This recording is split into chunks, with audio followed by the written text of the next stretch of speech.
All right.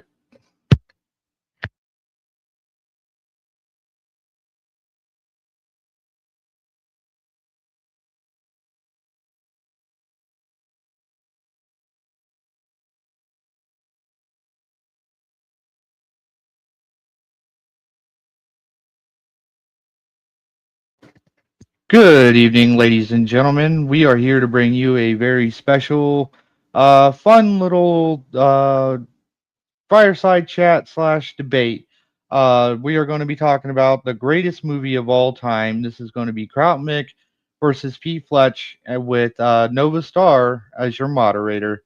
Um, we will be having a very, very special announcement for an audience member out there.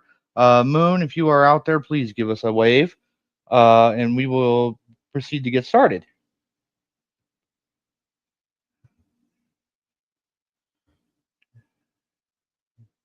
For the moment, I will let you guys have um, a fun little song.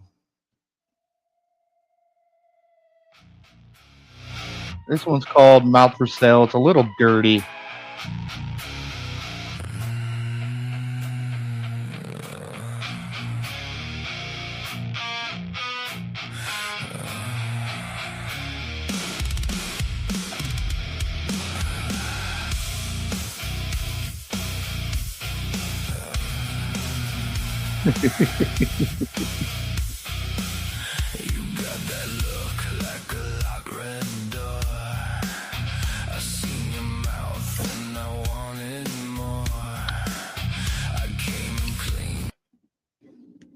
All right, Little Miss Moon. She has a very, very exciting announcement to make to everybody. She will be getting engaged, and of course, the send Toasty to DebateCon in July.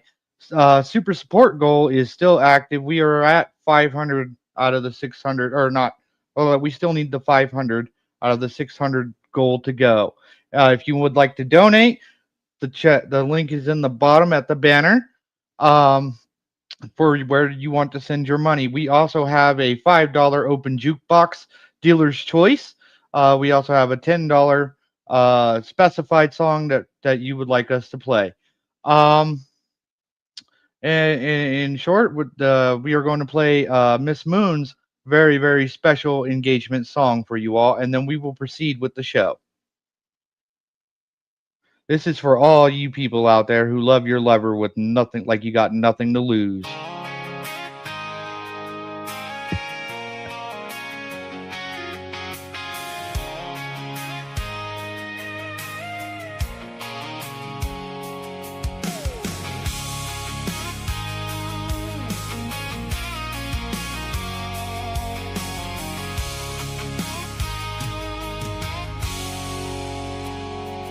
Got a cracked phone screen in a half-pay ride. Your name on my tongue, like a match to the night. We were broke, we were bold, with the door standing open. Two hearts on the edge, and the whole world loaded. Hold my hand, don't look back. If we fall, we fall fast. I can hear that old truth when you smile. I see you, baby, it's you and me, and all the people with nothing to lose, nothing to lose.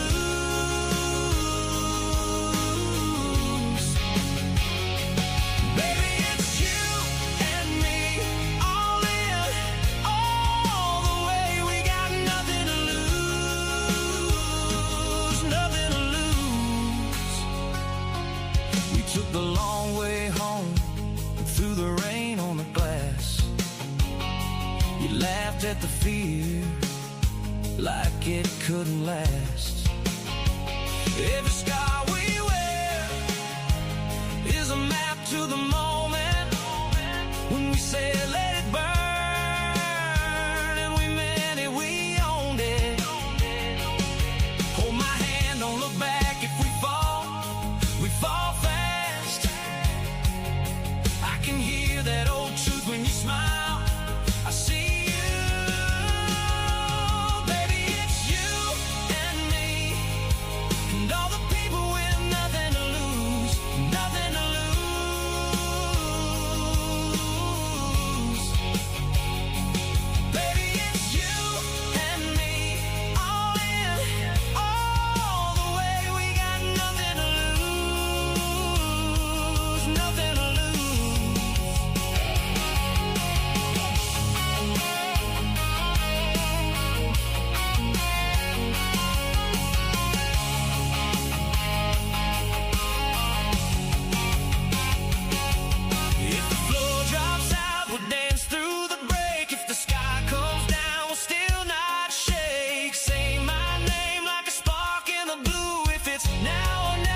Alrighty, everybody. I hope you enjoyed that nice little tune. Um, we are now going to be commencing with the show, and I'm going to be bringing everybody up, and Star will take it over from there. Doo-doo-doo. Hi. Hi, everybody. Okay, I guess it's going to be finicky. Hola. There you guys I go. have wet hair, so I was rushed. Barely got here in time. So, welcome to the debate on Toasty's channel. I am your moderator and host of it, NovaStar. We have Crout, Mick, and we have Pfletch. Both I work with, and both are great friends of mine. So no fighting and arguing, gentlemen. And if you get too heated about anything, you have to kiss and make up at the end. There's only 2 rules for everybody in the audience, which tonight, because it's pretty chill, it's going to be 1, no TOS violations, and no speaking over each other. All right, boys. Since I picked the topic, Crout, you get the floor first, sir. All right, cool. Hey, all right, yeah. What's up, everybody? I've been wanting to do this for a while. Nice little chill topic. Obviously, the discussion today is more subjective, but hopefully, after I make my claims for the greatest movie ever made, people will understand why I have that subjective opinion. But yeah, I figured we mostly debate politics and morality, so I figured this is a nice change of pace, mellow it out a little bit, and make some friends along the way. With that, go ahead, Pfletch. All right. My choice for best movie is based on a story by Rudyard Kipling. It's one of his classics, The Man Who Would Be King. And I think it serves as a warning against greed, regime change, and trying to mess with something that you really don't have any understanding of or want to understand of, except to just try to enrich yourself at the cost of others.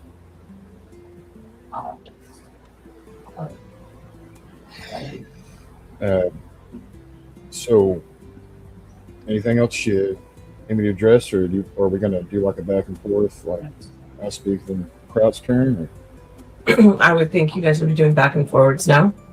All right, well, your turn, Crout. Yeah, well, one thing I forgot. I mean, I think people can assume, based on my background, that my claim is Terminator 2: Judgment Day is the greatest movie ever written, and just to point out a couple of reasons, and then I'll let Pfletch go, and then I guess we can go from there. Again, this is something new, I think, for all of us.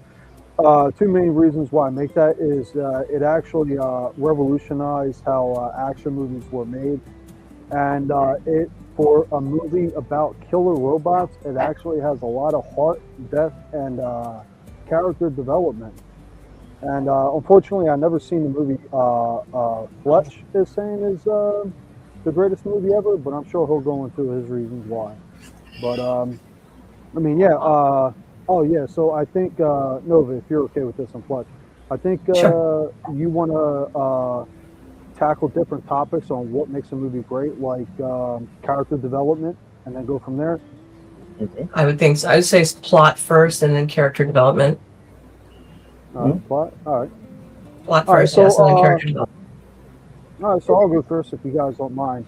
Obviously, I think some people will say that Terminator 2 is just a repeat of T1.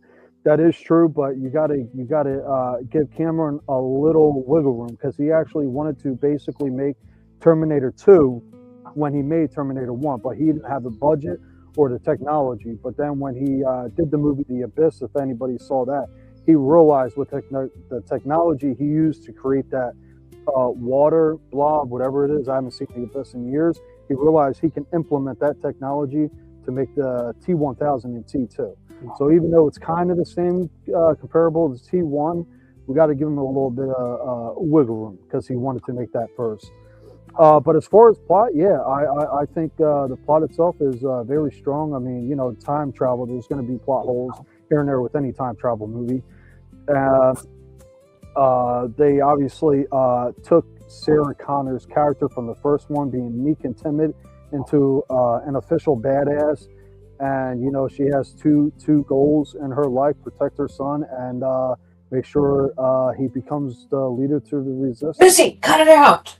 The plot isn't too deep for T2, so I'll let Pfletch make his things on the plot for his movie, and then we'll go from there. All right. Well,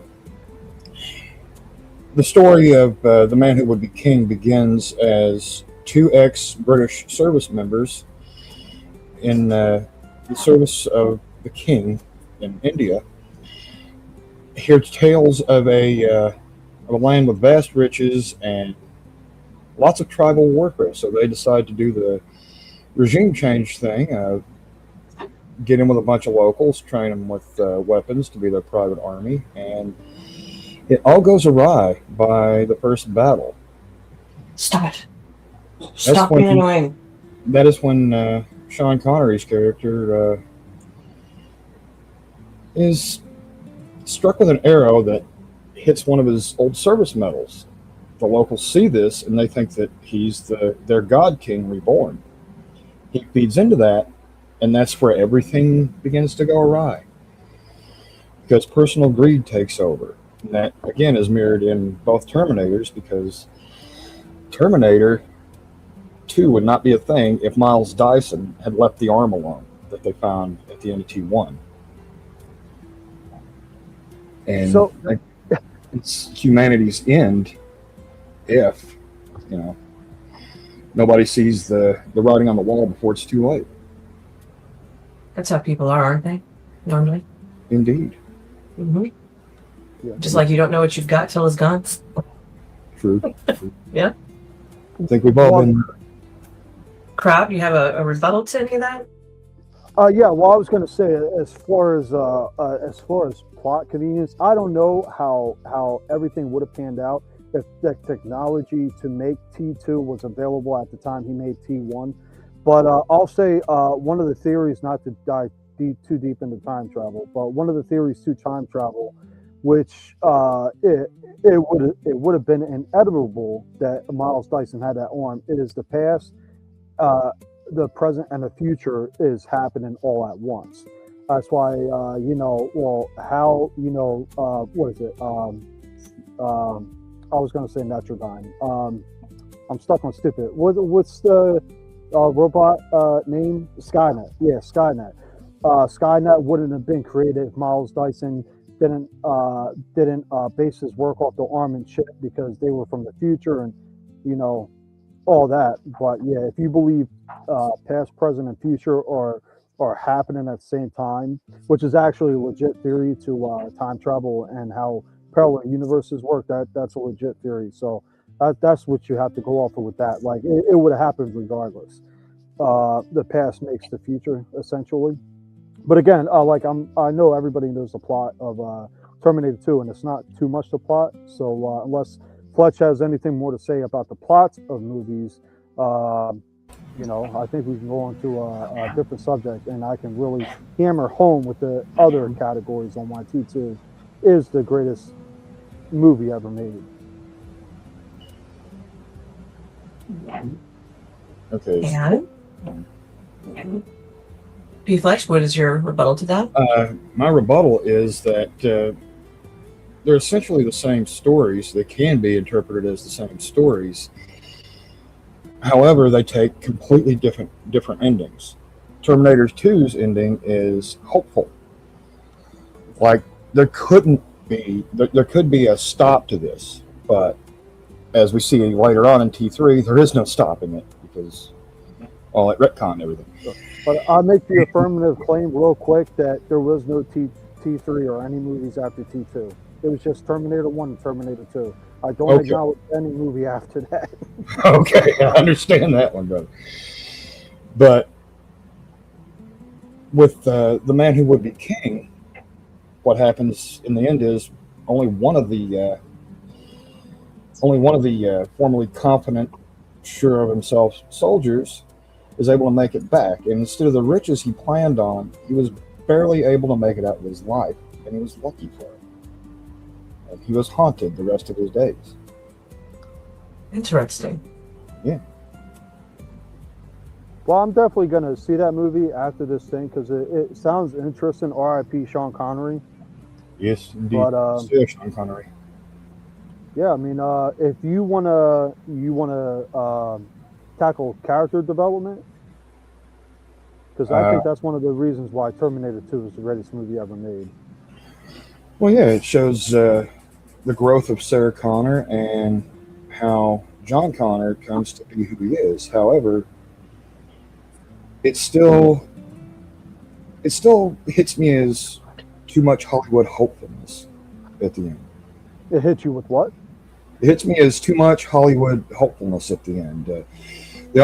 They never want to give you an honest ending. It always has to be some sugary, sweet stuff. That's why I think The Man Who Would Be King is a superior film. It doesn't pretend to be anything it's not. It tries to stay true to the source material of Rudyard Kipling's writings. So I would actually argue that T2 isn't as hopeful at the end as some people may assume. It's really left to interpretation. One, John lost the only father figure he had. I mean, granted, he was a machine, but given John's past, it even said in the movie that Sarah kind of hooked up with guys not necessarily good, but knew that had military experience or leadership experience. And through that, Sarah learned through the guys she dated. And what she learned through them, she taught John. So essentially, John did lose the only good father figure, the role that the T-100 provided. And yeah, and we all know, he had to go in the lava and get destroyed because the chip and everything. But yeah, so that's not really hope right there. That's really sad if you put yourself in John's shoes. And the ending itself is kind of you can kind of interpret it how you will, because on one hand, yeah, they believe they may have stopped Judgment Day, but everybody in that universe knows Sarah and John Connor infiltrated that facility. Their lives are not going to be that great. They're basically wanted criminals. Would you agree with that? They are wanted criminals, but they're still alive, and humanity hasn't been flash roasted. Well, yeah, but it's not. So that's a hopeful ending, wouldn't you say, sir? Well, yeah, interpretation. Hey, look, if I was wanted by like every single agency out there because I infiltrated and destroyed a whole computer lab, Skynet facility, I know my life ain't going to be that easy going forward. Well, okay, hold on. Crout, he's coming from it as an overall, you've saved humanity, and you're coming from it from the point of view of the characters, how it's affecting them personally with their life moving forward. Okay, yeah, I can understand. Yeah. And in humanity, but they did that at the cost of their own lives. So it's not. Yes, that's what being a hero is. Yeah, it's not like a Disney movie ending with hopefulness. I understand where Pfletch is coming from, but yeah, they sacrificed a lot, and they basically not forsaking their own lives, but they destroyed their freedom by saving humanity. So it's like yes, like our military guys. Mm-hmm. Yeah. Yes. Yeah. I mean, again, it's all interpretation. But now character development. Pfletch mentioned character development with Sarah. Well, even I mentioned that compared to the first movie, she's battle hardened in the second movie.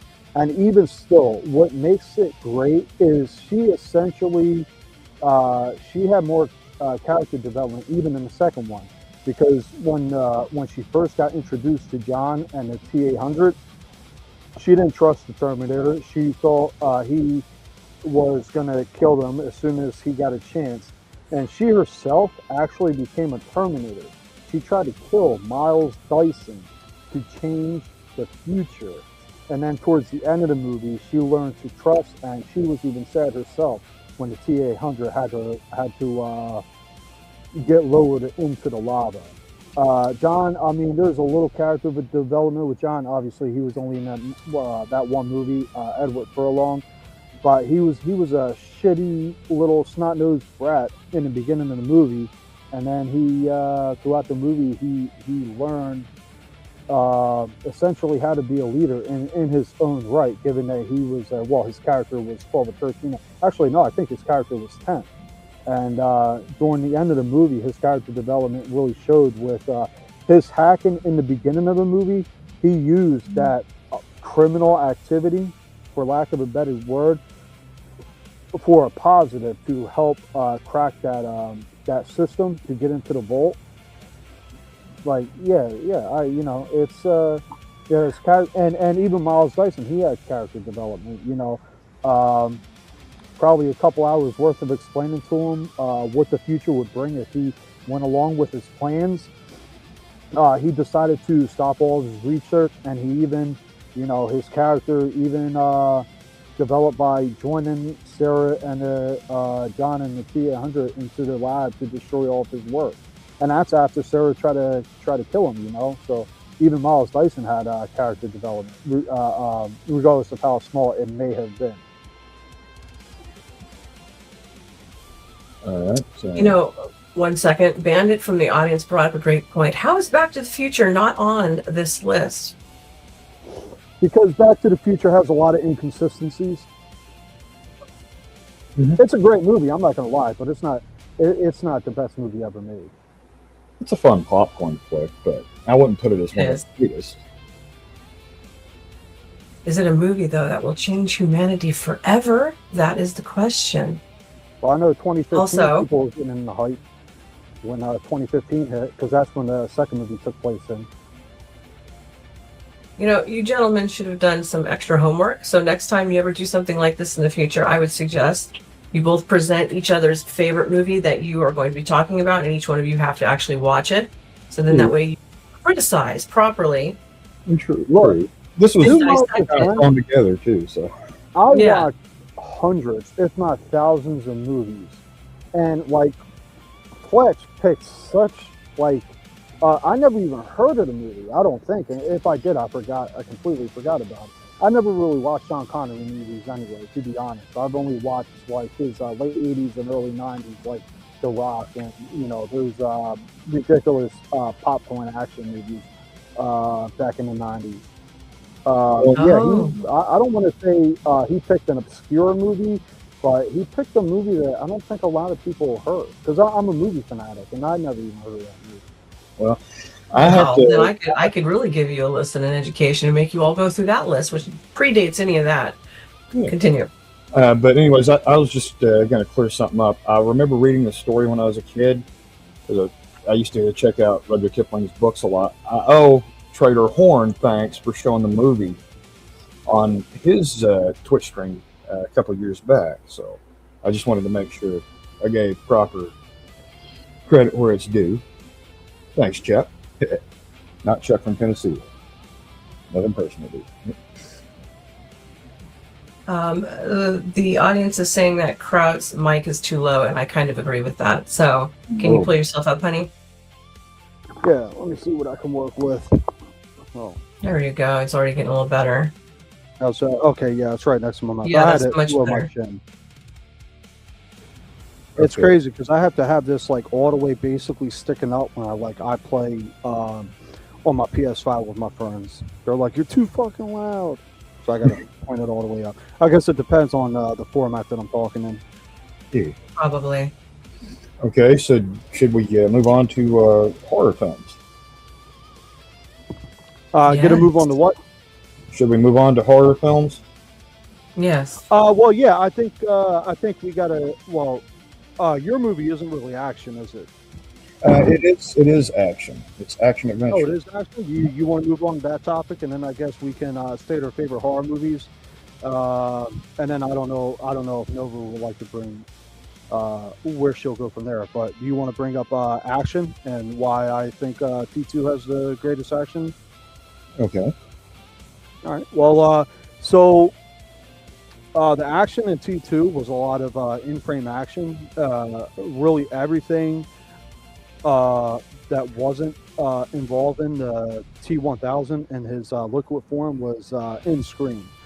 For example, I don't know how many people know this, but towards the end, when a helicopter was chasing them, an actual helicopter flew under that bridge. Like it was a real life helicopter that was being flown, and they actually flew it under the bridge. They actually crashed it into the truck. Really, that entire sequence was in frame. The only CGI they used for it is when Arnold's T-800 jumped off of the nitrogen truck when they slammed into that Ironworks facility or whatever it was. And he jumped off it. That was really the only CGI involved in that entire action sequence until the T-1000 pulled himself together. Obviously, that's CGI. T2 was actually the first movie to completely render a villain in CGI, which, again, is a T-1000. The first action scene where they were at the mall, like it was built up so phenomenally, because at that point, when you saw it the first time, you didn't know what the T-800 was about. You didn't know what the T-1000 was about. All you knew, they were both looking for John. And it was a culmination of intensity and what's about to happen. And then, the T-800 told John to get down, and then they started blasting each other away. And you still didn't really know what the T-800 was about, because the first movie he was a villain, but you kind of understood when he picked up John and he blocked him from getting shot. Another great action scene, again, it's a culmination of suspense, is when they went to rescue Sarah Connor from the mental institution, and the T-1000 was there too, and you didn't know. It's not you never knew what would happen in any of those action scenes. Again, it was basically all in camera. You didn't know what was going to happen, especially the first meetup and the second meetup when they got Sarah. It's not like typical action movies now where you can pretty much guess what's going to happen or the hero's going to live. You really had no idea the first time you ever saw that movie. But yeah, it's a great action movie. It's definitely a lot of people will say it's the best action movie. I think it's the best movie all around. Hence, why we're having a formal discussion. But Pfletch, go ahead. Well, my counterpoint would be for the period, 1975 is when it was made. They tried to keep it as historically accurate and as true to Kipling's work as possible, especially with the costumes. And again, Michael Caine with a red coat just looks like he stepped back into his role in Zulu from the 1960s, an earlier film. I think it was 68, 67 maybe. But that's where I think the spectacle of T2 is there, but it doesn't match with learning historical accuracy, how the armies of the period actually were deployed and fought, and how guerrilla tactics were actually used in those mountains. So that's why I think that The Man Who Would Be King is a much better movie in the long view. Well, I'm definitely going to watch it. I'll probably pay $5 on Voodoo to watch it later on tonight. It seems like it can be a good movie. I mean, the fact that you're putting this against T2, it's got to have some type of merit for you to pick that against T2. Because I was expecting you to pick something like The Dark Knight or something like that. A lot of people, especially the younger generation, will say The Dark Knight is better than Terminator 2. But yeah, you picked a oldie that has some merit.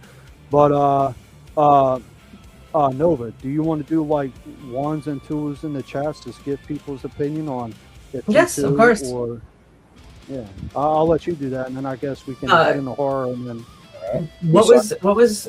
I didn't even hear from Pfletch the name of the movie he picked. Can you turn the music down just a click? Just a little bit, please. I'm having a hard time hearing Pfletch sometimes.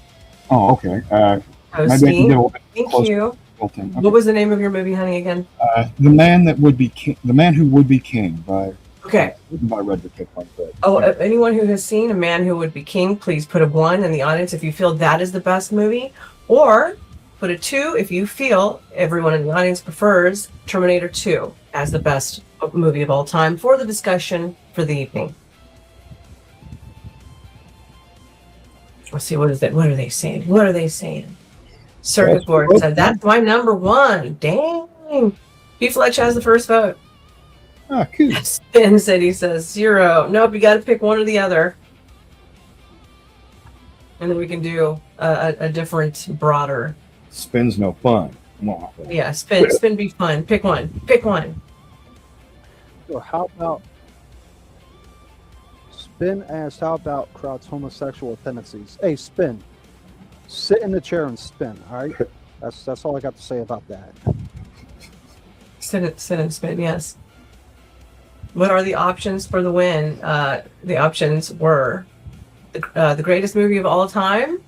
So number 2 is Terminator 2, and number 1 is the one that would be king, right? The Man Who Would Be King, yes. The Man Who Would Be King, sorry. It's okay.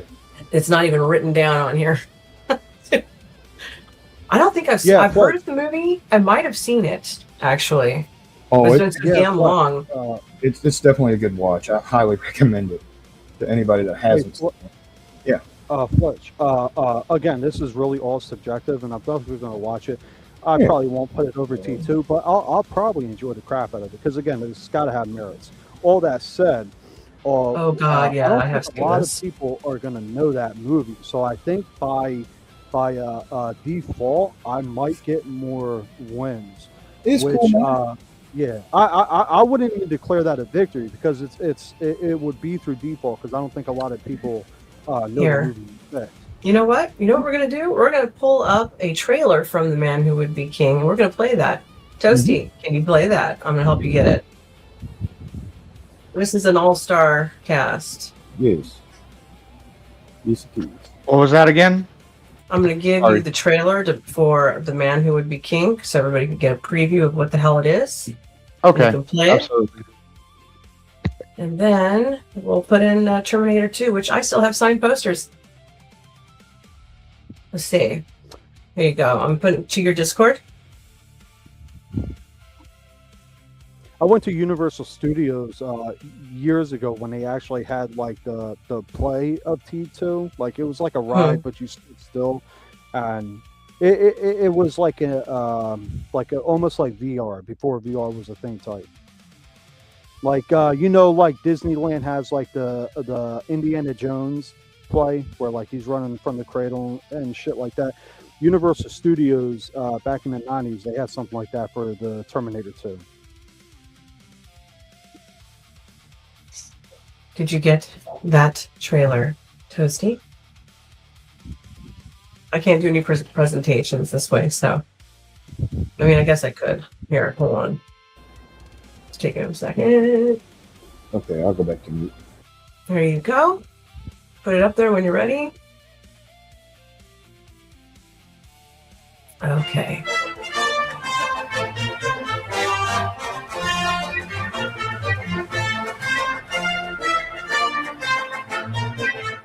Detriments, you call us?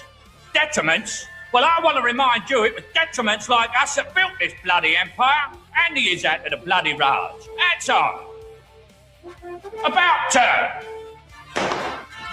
The less said about our professions, the better, but we have been most things in our time. We've been all over India. We know her cities, her jungles, her jails, and her palaces. And we have decided that she isn't big enough for such as we. Now, we're here to conquer this country, haven't we? Well, with you as a god, it would take half the time and half the trouble. Look at the size of that movie.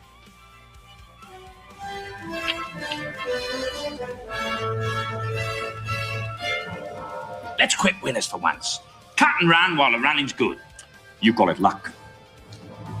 I call it destiny.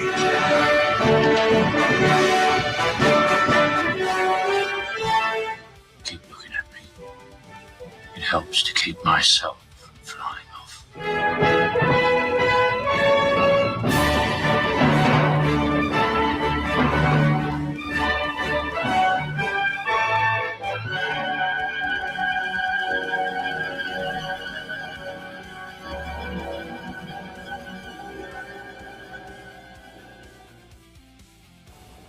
Yeah, that's very more of a historical type of a piece. Do you want to present mine so everyone can see Terminator 2? It's ready to go. Okay, here we go.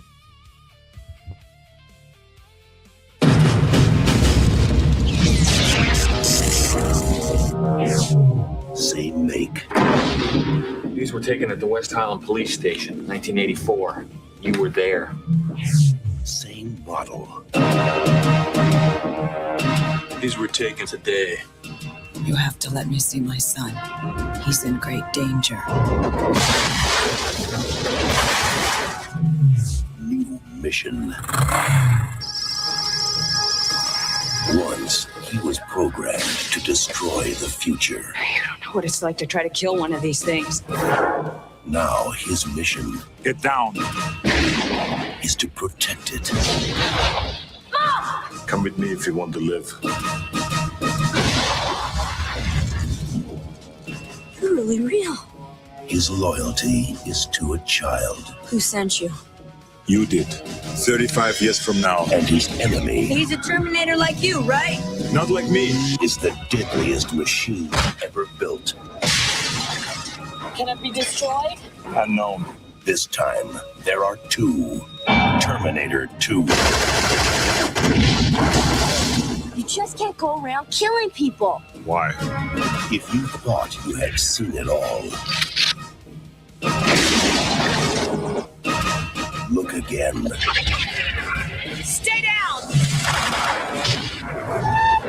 Go! Now! We gotta stick together.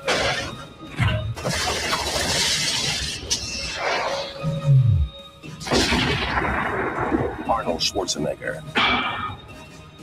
Terminator 2, Judgment Day. This time, he's back. For good. Trust me. Okay. I'm going to bring out a point. One, I think the other one is more of a historical accuracy piece. The other one is more of an action movie. So next time you guys start to do this, consult with me, because this was one of my expertises. Let's break it down into more of a subcategory. So if you're going to do a historical type piece with war references, we're going to do that way. The other one's strictly action. You understand what I mean? Yeah, I get it. Yeah.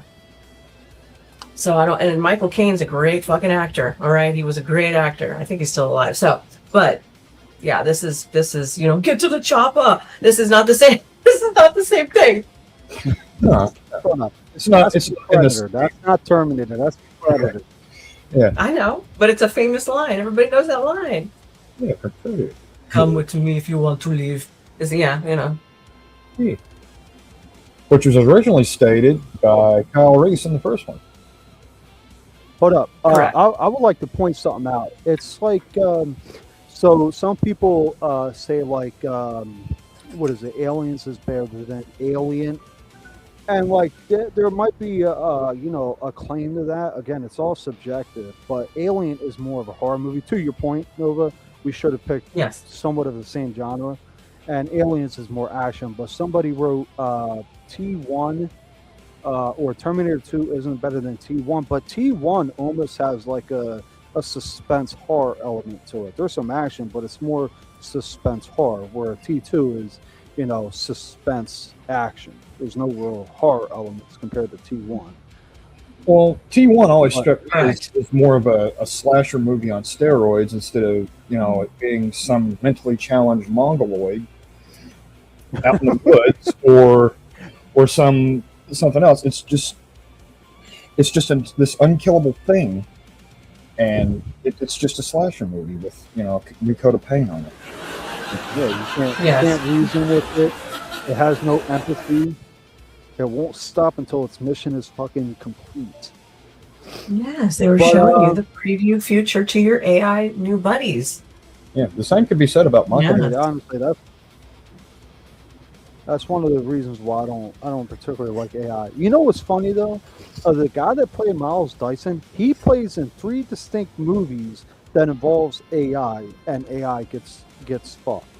Obviously T2, and then he plays in this other movie called it's got Jamie Foxx and Jessica Biel. I'm forgetting the name of it right now. Where there's an AI program in like this unmanned jet. Stealth. Oh, that's the one. He was involved in that movie, and then he played in the third movie. I think it was Justice League, where he was fucking with those mother boxes, which are essentially like alien type AI shit. And he's one of the reasons why I believe Steppenwolf was able to track it to Earth. Like, that man needs to stay out of AI videos, because he do be fucking that shit. He be messing with too many AI shit. It's just gonna say wire. At least in T2, he got to go out in the blaze of glory as the not alive man switch. And that shit was sad, man. I was genuinely fucking heartbroken when they shot that dude. But hey, he completed his mission, I guess. Okay, so, sorry. Go ahead. No, I didn't mean to interrupt. Oh no, I was reading the comment. Like, what does he mean by the camera angle and the lighting? Was he what? Who? Me? Was he talking about me? I don't know. Spin being a troll in the comments. On the chat. Yeah, Spin, you big troll. Talks about my homosexual tendencies. He keeps. Well, ask him what kind of prawn he watches. That'll determine who the real. That'll determine who the real is. Okay. I'm sorry, Nova. Yeah, I think you kind of repeat that? Did I freeze? Am I freezing? You kind of roboted a little bit, I think. Oh, I was said you can always ask Spin what type of prawn that he watches at home on his spare time, and then that will determine the type of, on the scale of 1 to 10, how much of the hey scale you are. Okay. Yeah, he probably watches like no, I'm not gonna say it. I'm only sure. That's my dude. That's my dude. I have no idea what the hell's going on. Oh, Spin Okay. says, Spin keeps judging me. He's saying I have homosexual tendencies, and then he's saying I need to clip my nose hair. So I said, I don't know. Spin keeps judging other men, so it seems like he has one of the homosexual tendencies, since he wants to judge other men all the time. I'm happy. My wife is, she likes me for the ugly Neanderthal that I am. That's the only thing that matters to me. All right. Ugly Neanderthals rock. So some of you boys out there, if you're too enthralled with watching the go in and out of other objects, I would say you're probably around a 7 on the gay scale. Continue on, boys.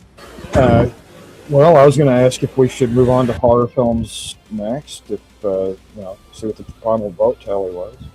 Okay. All right. We're going to move on to horror films. Where are we going with this? Well, since Crout went first last time, I'll go with my pick was John Carpenter's Prince of Darkness. Oh my God, I haven't seen that in so long. Yes, it's part of his End of the World trilogy, along with They Live and The Thing from 1982.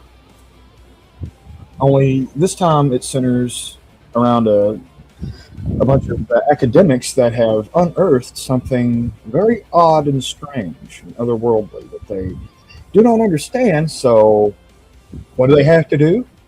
They gotta fuck with it, and thus begins the end of the world.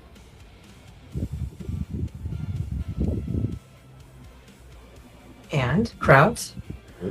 Yeah, I would say the greatest horror movie ever made. He actually just mentioned it a little bit for comparison. Is John Carpenter's The Thing, and it's funny because he wrote on Discord like his favorite horror movie, and I read John Carpenter's, and I just instantly thought this motherfucker is not going to pick my movie. But then I saw the title movie, so I was like, okay, good, because I lay claim to John Carpenter's The Thing is the greatest horror movie. Sinister is a very close fucking second in my book, but I'm going to stick with The Thing of 1982. Okay. You know what we're going to do to make this more interesting? We're going to keep adding trailers so people know what the hell the movies are. I know this Kurt Russell movie, but other people might not. Okay. Continue to talk while I bring them up. Your rebuttal on any of that? All right, so yeah, I'll make a claim of why The Thing is the greatest horror movie. You, for one, don't really know the main characters, so you don't know who's going to live and who's going to die. Granted, everybody knows Kurt Russell now, but back in '82, not a lot of people know who he was. Yeah, it's a great movie. Suspense movie, it's great. Horror movie, it's great. Because the jump scares, even though there's very little jump scares in that movie, they actually do pay off. All except one jump scare. It's kind of like, I don't know, man. That's borderline like, oh, it made you jump. But other than one particular scene that did that, every jump scare had a purpose. The suspense was fucking phenomenal, and the practical effects, which I believe the same people that did the practical effects for the original Star Wars are the same people, or at least some of the same people from, I think they're called IA or ING from Star Wars. Some of those people came over to create the practical effects for John Carpenter's The Thing, if I'm not mistaken. Rick Baker was involved in that too, I believe. What was it? Rick Baker was involved in the effects on John Carpenter's The Thing, if I remember correct. Yeah, he did a lot of practical effects for a lot of movies. Quiet. You're distracting the shit out of me. Okay, I'm gonna hit play. All right.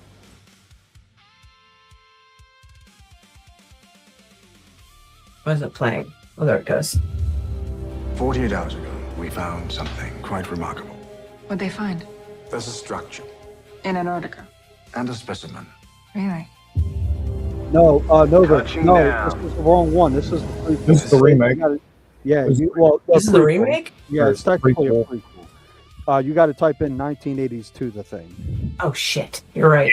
Yeah, I was like, wait a minute. It's I mean, one of this is a good movie too. A lot of people give this movie flack, but it's a good movie. It didn't say when I clicked it, so this one is it right here then. Oh yeah. Okay.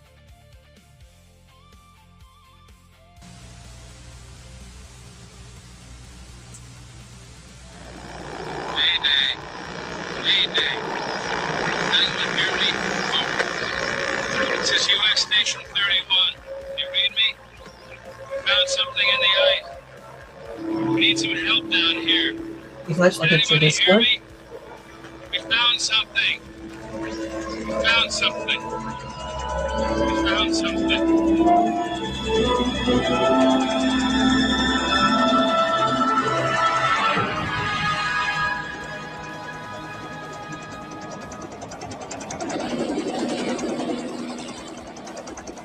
12 men had just discovered something. For 100,000 years, it was buried in the snow and ice. Now it has found a place to live. Inside. Where no one can see it, or hear it, or feel it. I know I'm human. Some of you are still human. This thing doesn't want to show itself. It wants to hide inside an imitation. It'll fight if it has to, but it's vulnerable out in the open. If it takes us over, then it has no more enemies. Nobody left to kill it. And then it's won. You guys gonna listen to Gary? We can beat one of those things!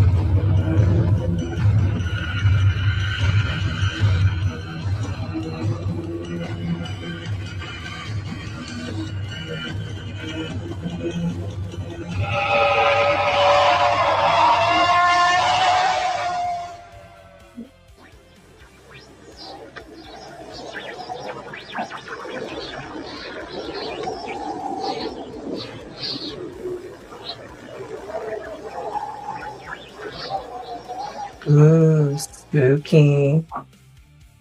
Okay, I'm gonna bring up the other one now. Pause, hold on, it's giving me a problem. My browser's like lagging. It should not be happening with this new computer.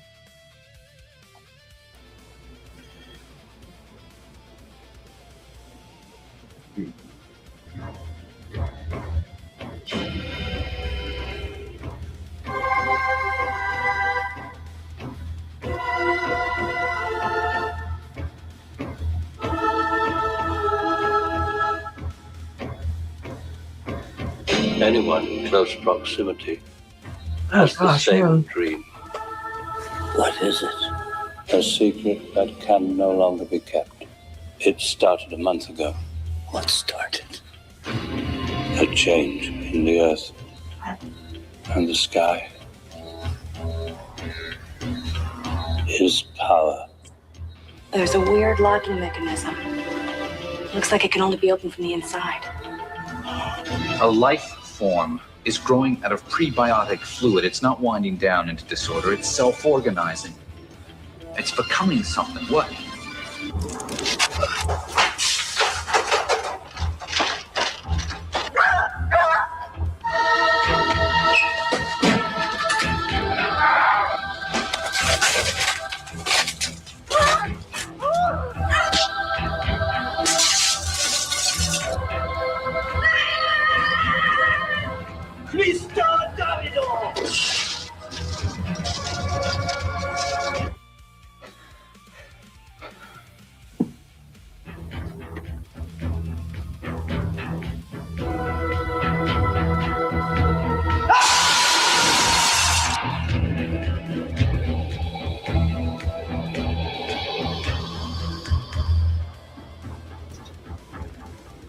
Leaves a little to the imagination, doesn't it?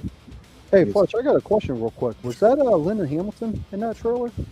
What was that? Was that Lyndon Hamilton?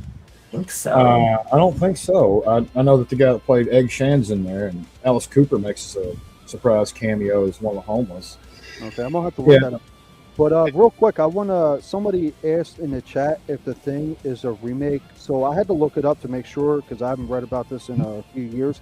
1982 is an adaptation of a book called "Who Goes There," but a lot of people think it's actually a remake from what the hell is it called?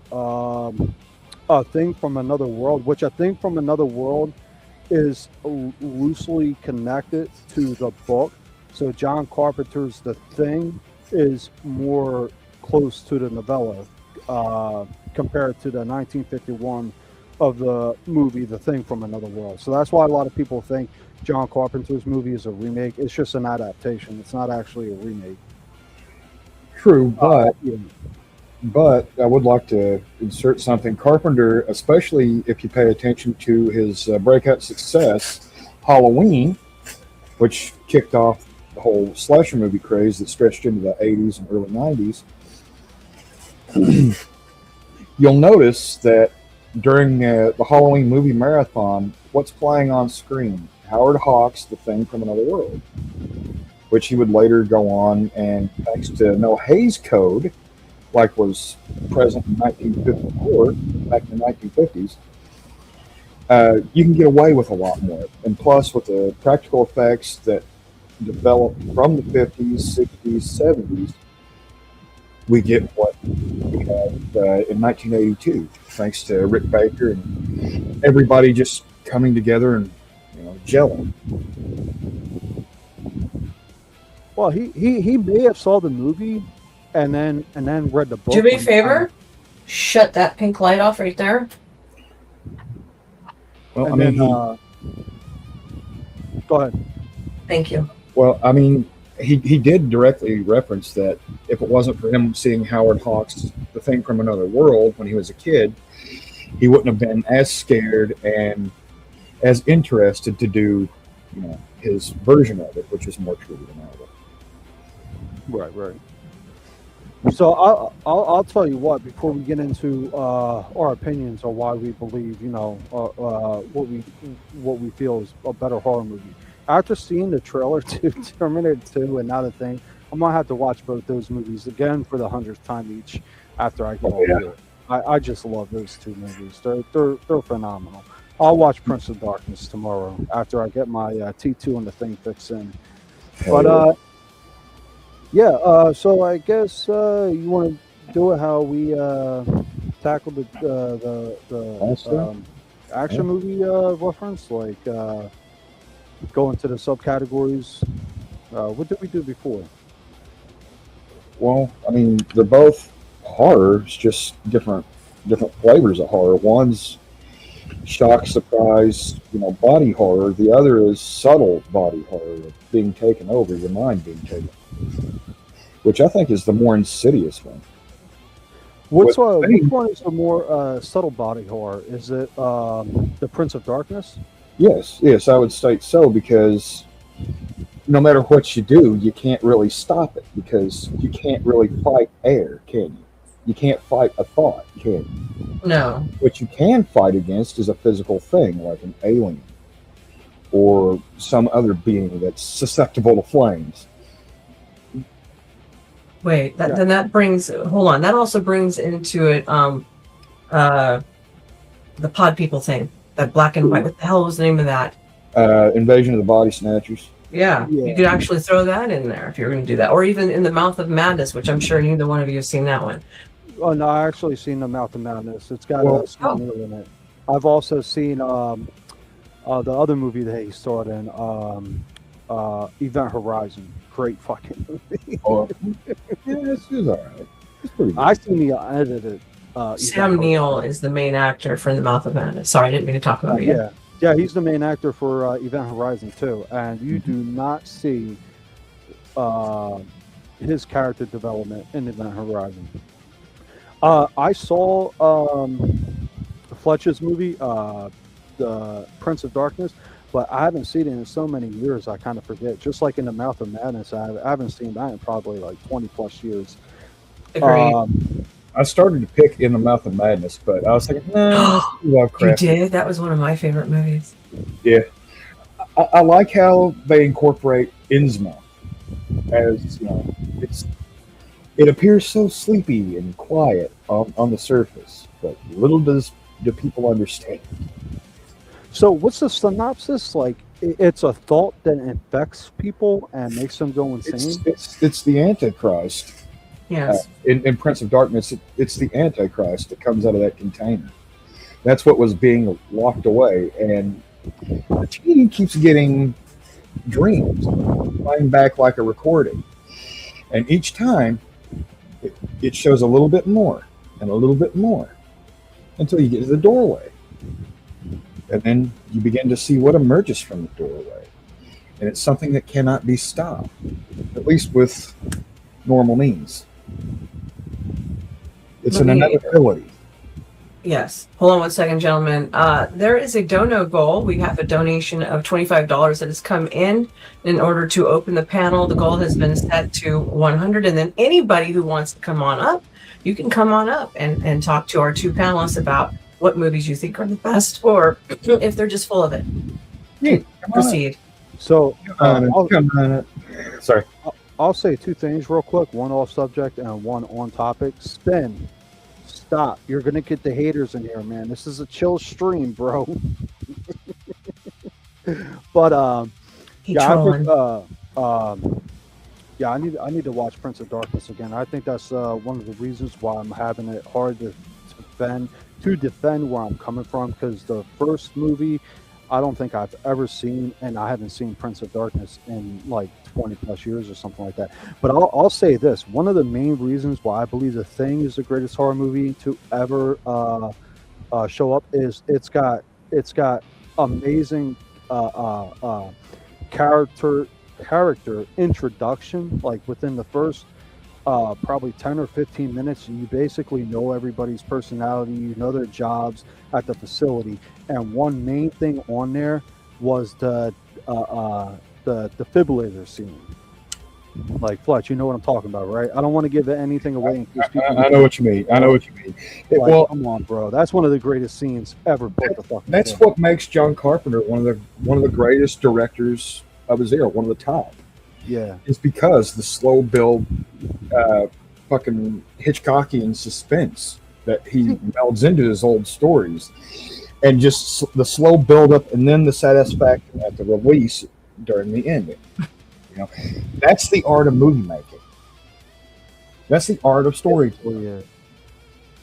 And you know, even this subject kind of sucks because we're both arguing different movies, but from the same fucking director. Yeah, I know, man. It's all interpretation. But, you know, it's funny because John Carpenter's definitely got.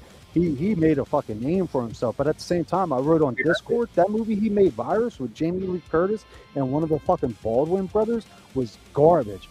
When I first saw that, I was like, how the fuck does somebody that created They Live and The Thing create this pile of fucking trash. If you never seen it, it's basically an alien that's like electricity takes over electronics on this fucking ship that Jamie Lee Curtis and a couple other people, including I think Stephen or William Baldwin, they go on the ship because they lost communication, and an alien takes over. It's fucking horrible. I hated that movie.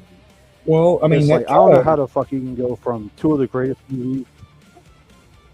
Go ahead. Well, actually, John Carpenter did have some involvement with the movie that became Alien, that was written by Dan O'Bannon. Because originally, he and Dan O'Bannon worked together on a student film called Dark Star, or Star Beast. And Star Beast was more of a slapsticky, kind of like a sci-fi take on it was basically Star Wars and Star Trek meets Monty Python in space. What'd you say, honey? You okay? And you okay? The creature that gets loose on their little, satellite. Do you need water? Stuck on. Do you need water? Essentially, the proto-alien that became Dan O'Bannon's masterpiece and H.R. Geiger's masterwork. What's this movie called? Dark Star, or Star Beast. I mean, sorry. Is it like kind of B-rated, like not a lot of fun, almost like a Sundance movie? Yes, very much so. Very much an early, like if Sundance was around back then. Yeah, it's been a while, but again, it came out Sony 677, I think, around about there. I might be wrong on that. Because I know. Honestly, I think we can't even really compare the two, because I think our movies are identical, like what, two sides of the same coin type shit. Yeah, a little bit, yeah. But isn't that most arguments and debates, though? Yeah, well, again, so I'll make the example, like somebody could have said The Dark Knight was better than T2, and they're both action movies, but they're not the same type of action movies, so that can definitely be argued. Again, all from subjective standpoints, but I think based on what you told me and knowing John Carpenter's The Thing and The Prince of Darkness, I believe are too similar to really have a subjective argument about which does which better.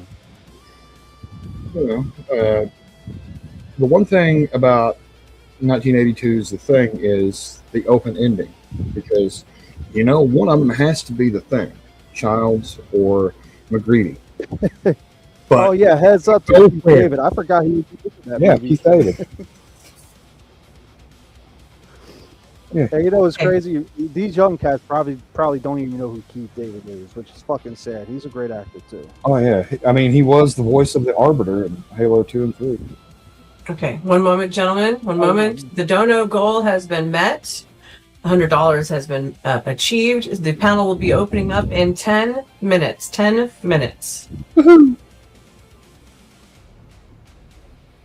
So I'll say something else why I think The Thing definitely takes a cake for greatest horror movie is I was going to mention the ending, like you don't know who, if any, are infected. There's a theory that Childs wasn't breathing in the beginning, but then you started seeing his breath. People were like, because the alien saw Kurt Russell breathing and his breath was shown, so Keith David started mimicking the breath being shown. Other people say it's just the way it was framed, like at first you couldn't see it. There's a lot of theories with that, which again, you made a great point. That's what makes the movie so great. But I think what also makes it great is how the cat, it's you can't trust nobody. Like it's literally an isolation movie. Like who the fuck can you trust? I was pissed. Off topic real quick, I fucking love Windows. That was my second favorite character right there. Man, when he got axed off, I was like, bro, what the fuck, man? He was like the comedic man of the whole bunch, and you had to kill them all. Man, you could have fucking left him. But we'll go back to saying Prince of Darkness is the better film is, again, with The Thing, you have that open end to it where you don't know for sure that both one. Can y'all hear me? Yeah, yes. I can hear you. Okay, all right. I'm getting a lot of feedback. Anybody breathing into something? Or oh, No, okay. this is me breathing. Okay. No. But with Prince of Darkness, as opposed to the Thing, again, the Thing is very much open-ended. You don't know if either one of them are just human, or if one of them's a Thing, or both of them are the Thing. Though McCready does show signs of humanity still. However, again, going back to the inevitability of the end with Prince of Darkness, there's no way to fight that, except unless you know how to spiritually, or are willing to spiritually. You're never going to be able to flamethrower a demon out of your mind.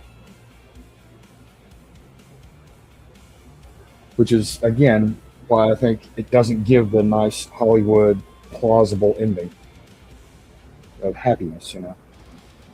Very much an anti-Hollywood ending. The Prince of Darkness, right? That's not open-ended, you said? Nope. Prince of Darkness is not open-ended. It's a it's an inevitability of the end. Toasty, look at the back chat or in Discord. Continue on, gentlemen. I'm sorry. Yeah, I was about to say, Nova. I can't do that. I assumed you were talking to Toasty. Yes, but would you say one of the reasons a movie can be great is because it's open to interpretation with the end, or maybe the film in general? I don't think so. Well, to me, a great movie, just like a great story, has to have a reason for you to pay attention to it and want to come back to it again and again, either to watch it or read it. And again, Carpenter, except for a few of his flops, did do a pretty good job on, well, both of them. But again, my pick is Prince of Darkness because of the anti-Hollywood ending. It upends expectations of, oh, we're all going to be safe, right? No, it doesn't. We're not safe at all. Well, to that, like, you don't know if McCready, Childs, and the military guy, I only remember like 5 names off of the thing, but Childs and McCready, you don't know if they succeeded. And again, I would argue what makes a great film is interpretation, and even if one of them is the thing, like their mission failed, like it's just going to freeze up and wait for another crew to unthaw them. Or it could just be two paranoid humans that have went through an extreme situation that are kind of close to death too.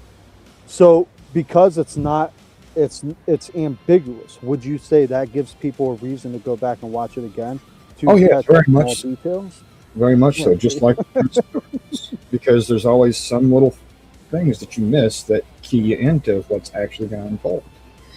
And again, ties into the inevitability of the ending.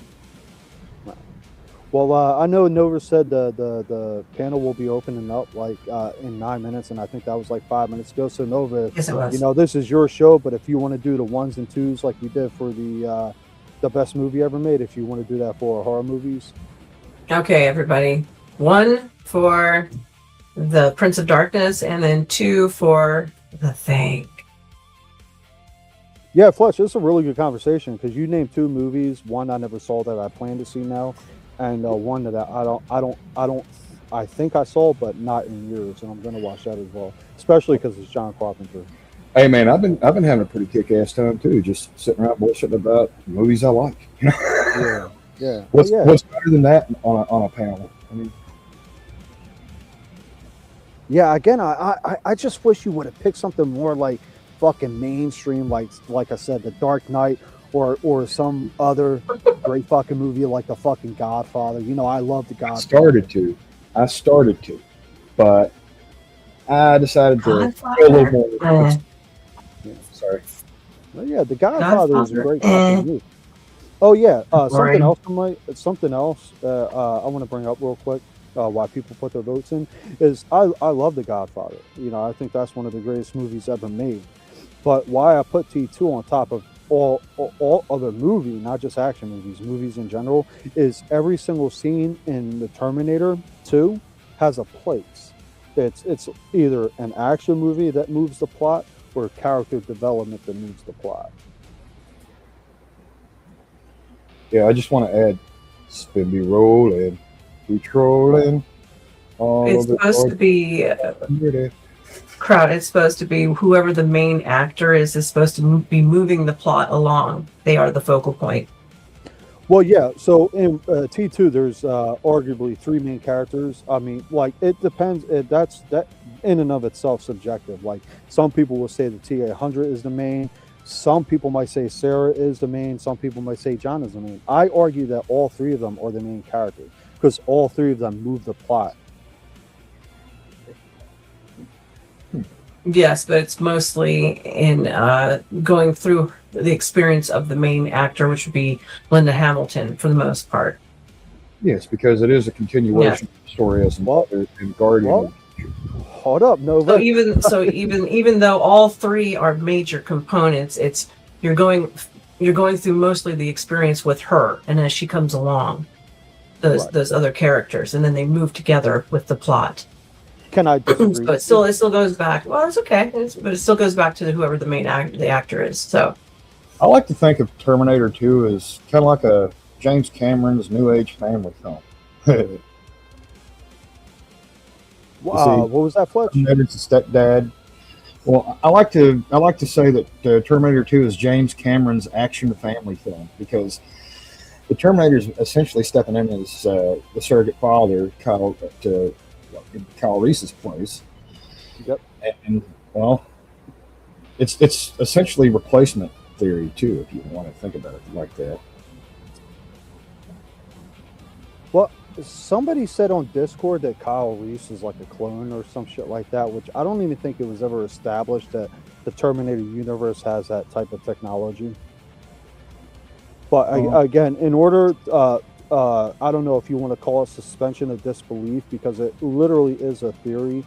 You have to believe in the theory that the past, present, and future all happen simultaneously. So that's how, like, you know, Kyle Reese fathered John, but he went back in time to father him. And if he didn't go back in time, how did he father him? So you got to go with that actual theory. But Nova, can I say something to your point? Yes, sir. Yes, sir. So yes, so Sarah Connor is the main character from the first one, but there's a lot of movies that has a main character in the first one, and they may be in the second one, but the movie kind of lends the main character over to a character that was introduced in that second movie. You know what I'm trying to say? Now, yes, that's correct. That's correct. I'm just saying on average, it's normally the main character, and then as that character evolves and pushes the plot along, then it's introducing those other characters, which then oftentimes take the ball and run with it, especially if they die or something like that. You get where I'm going with this? So it still ended up with her experience, and then she hands the torch over, and then Arnold becomes mostly the main attraction, and then Patrick, I can't remember his last name. It's something Patrick. what was that, Nova? You can't remember what? I can't remember the other cyborg. Robert Patrick.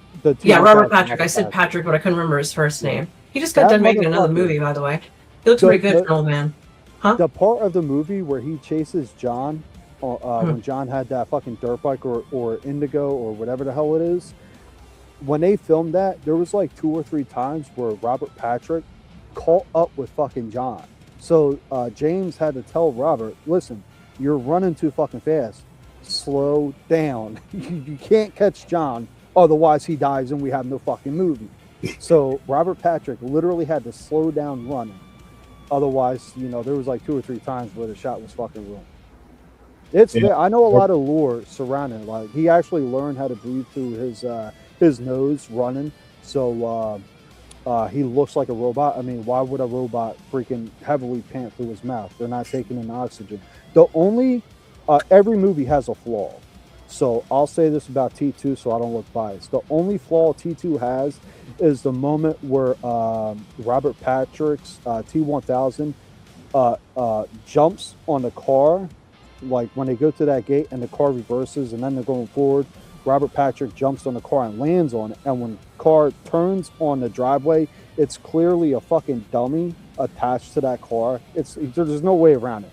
That's the only bad thing I can like. That shit is not real. It doesn't look convincing at all. That's the only negative about T2.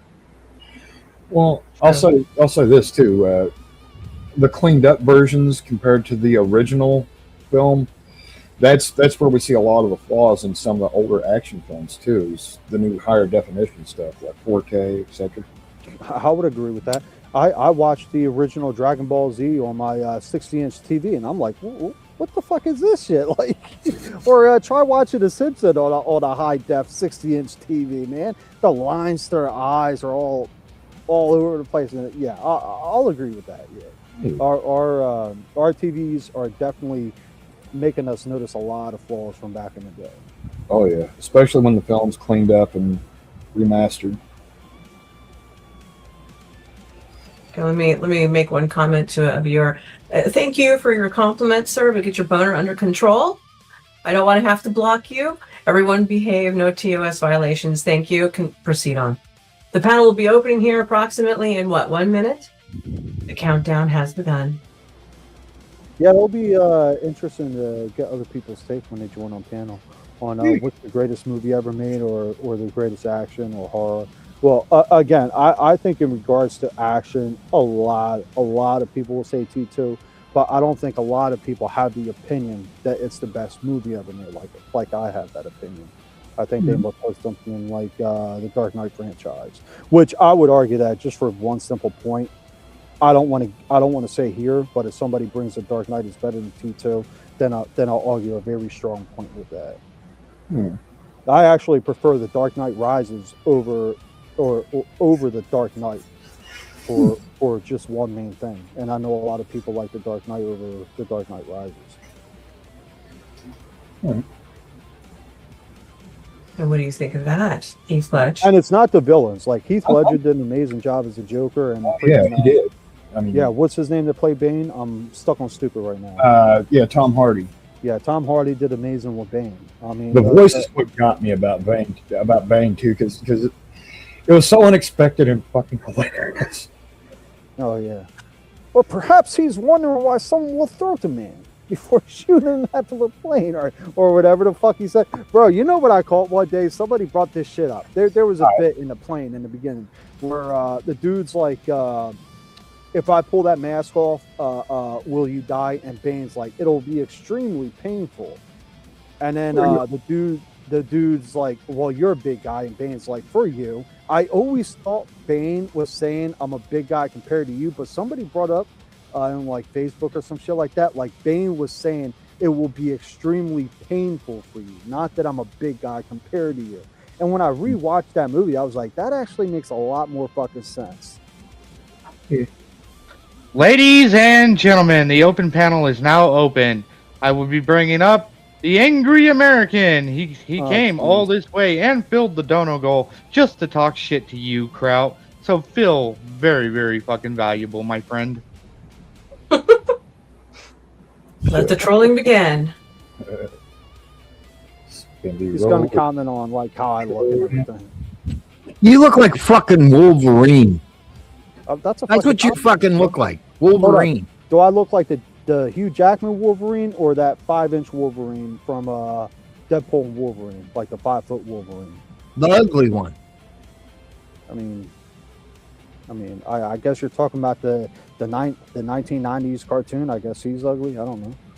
Yeah, the ugly one. Hey, I'm in the Neanderthal. And let me ask you something. Why does it look like in that light, in that camera angle, like your nose hairs is your fucking mustache? I'm just asking. Because probably 2 or 3 days ago, I actually shaved my mustache completely off, so it's growing a little bit. I got to shave it again because it kind of looks like. That's right. You have a summer mustache. You know, some is here and some is there. Yeah, I got to shave it. My mustache is unfortunately. All right, spin. I need to get a haircut too. All right. Besides judging other men, do you have anything concerning that the two topics we had today, sir? You know, your Timu mic and your Timu Wi-Fi, I can't hear you. You have to, fix that shit. What's your opinion on the movies that we referenced? Greatest horror and greatest movies ever made? 0. No opinion for you. Well, give opinion to Nova. Let Nova know. Huh? You're breaking up. I can't hear you. Hold up, bro. I got you. I'm gonna go inside.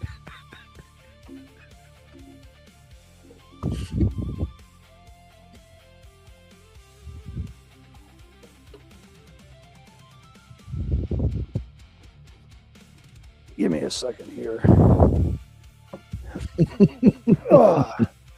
Boy, this was a good speed date. You can bring us all back up now. Am I really breaking up?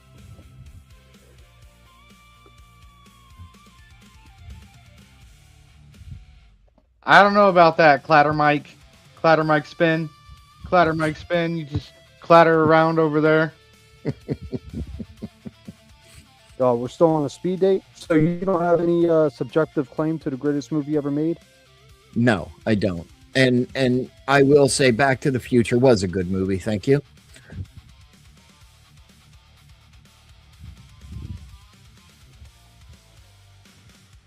Okay, I guess that speed date is now over. Are we going to kiss and make up now, boys? Oh, he's got about enough. He's still sauerkraut. He's still sauerkraut. Hey, look, you ever have an Irish grinder? Come on, man. You were talking all that shit in the chat. Where's your balls now? Well, you haven't given me, he hasn't said anything stupid, so I can't come back with something stupid. So say something stupid, sauerkraut. You're ugly. Did you know that Living in New Jersey is a complete horror movie in itself? I mean, I kind of agree with that, but not really. I mean, there's far worse places to live in Jersey, but yeah, Jersey's got its fucking problems, I'll say that. Well, I mean, then you would agree that your name should be sauerkraut. Well, I mean, New Jersey is one of the first 5 It's states. one of the sourest states you've ever been in. So then I could hypothetically call you a douchebag, and you would know what I mean. So my family on both sides didn't show up to America till like the early 1900s. So we really don't have anything affiliated with all the dumb fuckery that was happening. Just living there, sir. I mean, hey, I live my life in my town, and I work, and I live my life. You work hard at homosexual tendencies? Is that what you said? Well, hold on. You're based in Jersey, so do I really need to bring up Florida and what Florida is about, sir? Oh, what's Florida about, sir? All right, so I'll grant you, New Jersey, we got all the pieheads, douchebag state. Yeah, but Florida got all the crazies. Crap, I got one for you. They got all the crazies, and you can't deny that. I can't deny what? They got all the crazies. Florida does. No, we put them in jail. New Jersey slaps them on the wrist and sends them back out to the protest line. We know. You're weak, sir. You're weak, sir. Know that. Well, I mean, it's not. I know you're weak. We know you're weak. You're Sicilian, right? Or Italian? Yeah. Why? There's a theory that spit it out, sauerkraut, or go back and put yourself back in the crock pot, sir. What was it? Somebody hopped the and they interbred with Italians. Like Italians way back in the day almost looked like Germans. You hopped the fence and inbred with what? The blonde hair. You jumped the fence and did what? No, Italy. There's a theory. Italy, way back in the day, had fair skin and blonde hair, but there was an island or a part of Africa that people came from. Italy, you better and they use started Chat breeding with GPT and that. get your thoughts together, sir. No, I'm telling you, that's a legit theory, bro. That's why a lot of pure-blooded Italians, they got like the darker skin and they got the fro going on, bro. I'm telling you. I have a fro? Well, not you personally, you shave, but no, you meet a pure-blooded Italian and you look at their hair. Do you shave look your at their balls skin. too, sir? That no. That's why when people say pure-blooded Italians are white, they're wrong. They're really not white. Hold on. I got something for you, bro. Just give me a second here, all right? You ain't got nothing I want. Oh, that's what my wife says too. Yeah. Come on, Crout, get him! Get him! Hold on, bro. Give me a second. I'm gonna pull it up because it's a legit theory. It's not something I'm coming off the cuff with. Your balls are small? Yeah, we know. Be faster, man! Damn it! Faster! I'm Irish, so be that as it will. Well, yeah, your balls are small being Irish.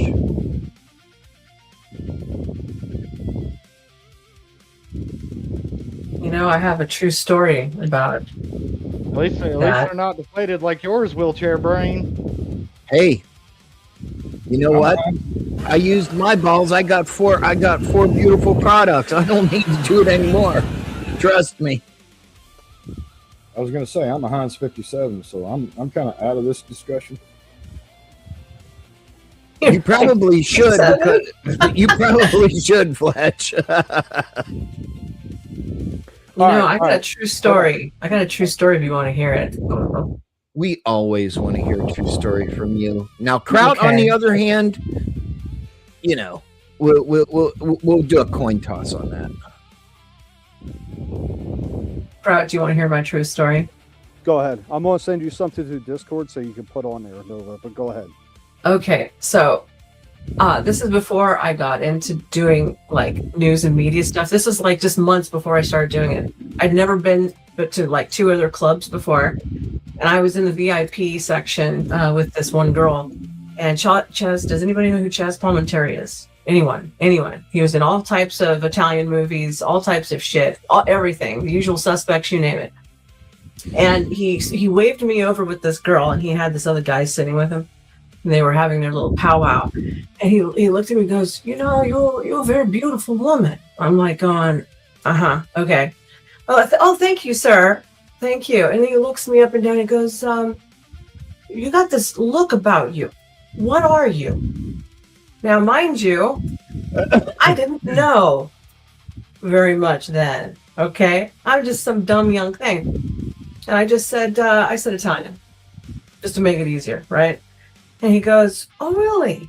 Obviously, I'm very Italian. Now, what province of Italy are your people from? And I go, oh, shit. Because I didn't know what to pick. And I'm like, Southern Italy. He goes, oh, you know, that means you're very exotic. I looked at him, I said, what is that supposed to mean? He goes, well, the Southerners, you know, they got taken over by the Moors. There's a lot of that Arabic blood in there. And then he goes, and the slaves that they took with them. And I was like, huh? He goes, there's a lot of black blood in there too. This is a true fucking story. True fucking story. He's not wrong.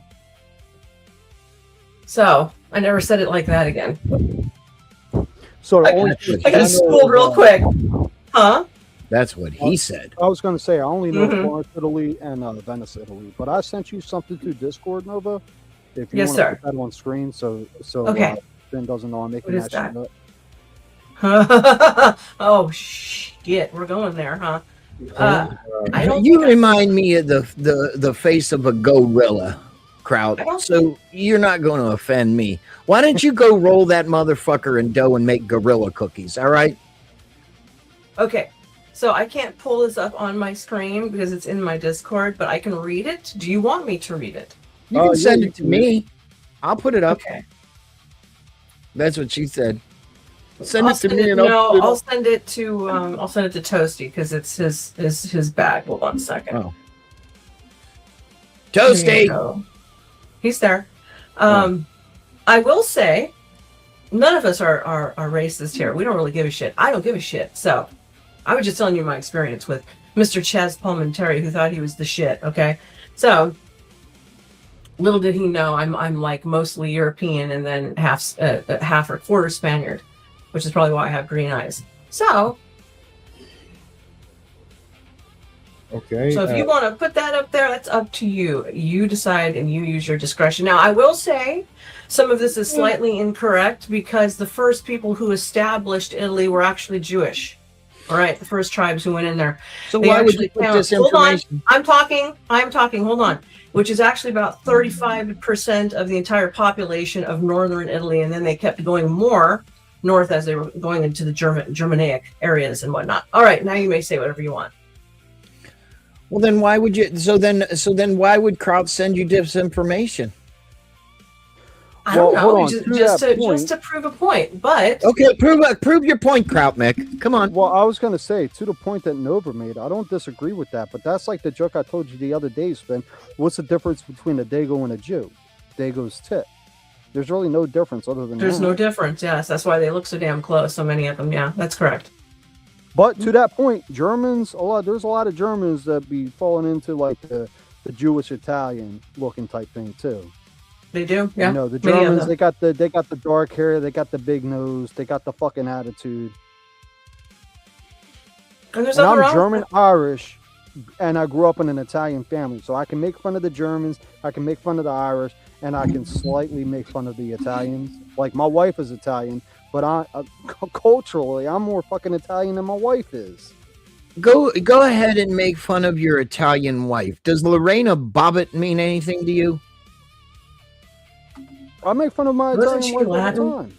Hell, I make fun of my Italian kids all the time. She was lactose intolerant.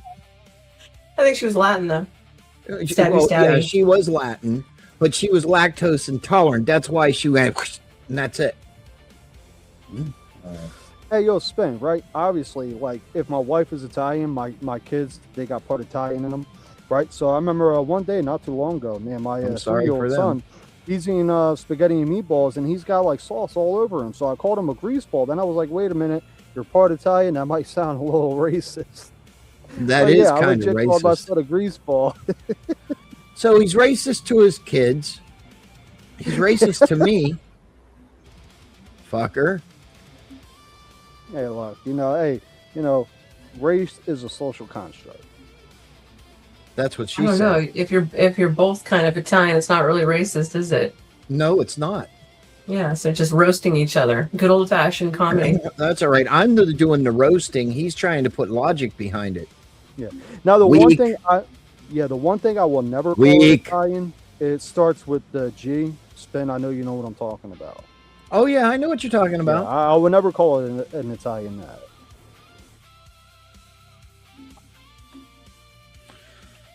That's all right. That's all right. You could call me that. That's fine. No, I don't know, man. I don't know. I think it's because then I'm gonna figure out how to get a hold of your wife and tell her, and then she's gonna beat your ass.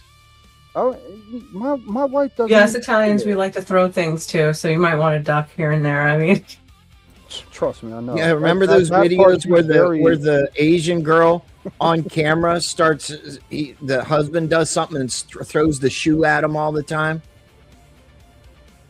Okay, so first off, Spin, you're a fucking Italian who takes 2 days to make his tomato sauce. All right. Second off, it does take that long. Thank you. Yeah, well, I got the short of you saying it. Let's yeah, go. We know prego or ragu. I got you. Hey, Spin, I got a question for you that a true Italian would know this. Second off, to set the record straight, yes, African and Italian populations have mixed throughout history. This interbreeding is traced to ancient Mediterranean migrations, the Roman Empire's presence in North Africa, and recently Italy's colonial period in East and North Africa. Congratulations, Spin. You're like probably a 10th black.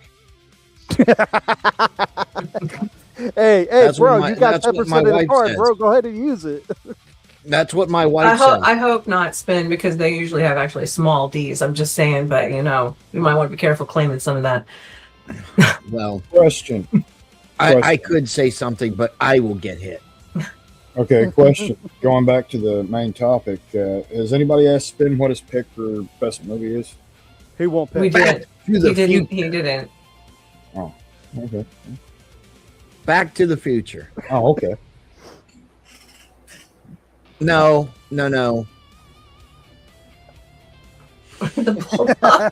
I would say the best movies, plural, would be the Die Hard trilogies. Nah, good. Nah, only the first three are great. Those are pretty The good. other ones fall. Yeah. The first two I will agree with because it didn't get over. Timu Wi-Fi. You just So cut I out got- Pfletch. What did you say? Oh, sorry about that. Anyway, the whole thing about the first two Die Hards is they weren't as bloated as the later sequels became.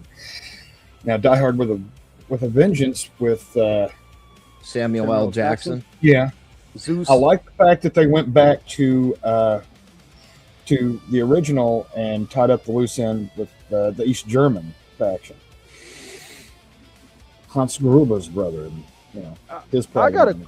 got a question for you guys. Well, I got two. I'll start with the quick question. Well, the question that has You a always quick got answer. fucking questions. Does everybody agree Die Hard, the first one, is a Christmas movie? Pretty much. Okay. Pretty much. Cool. Yes, it absolutely is. I would agree. I'll get to my because two things happened in that movie that would not have happened if it wasn't for Christmas.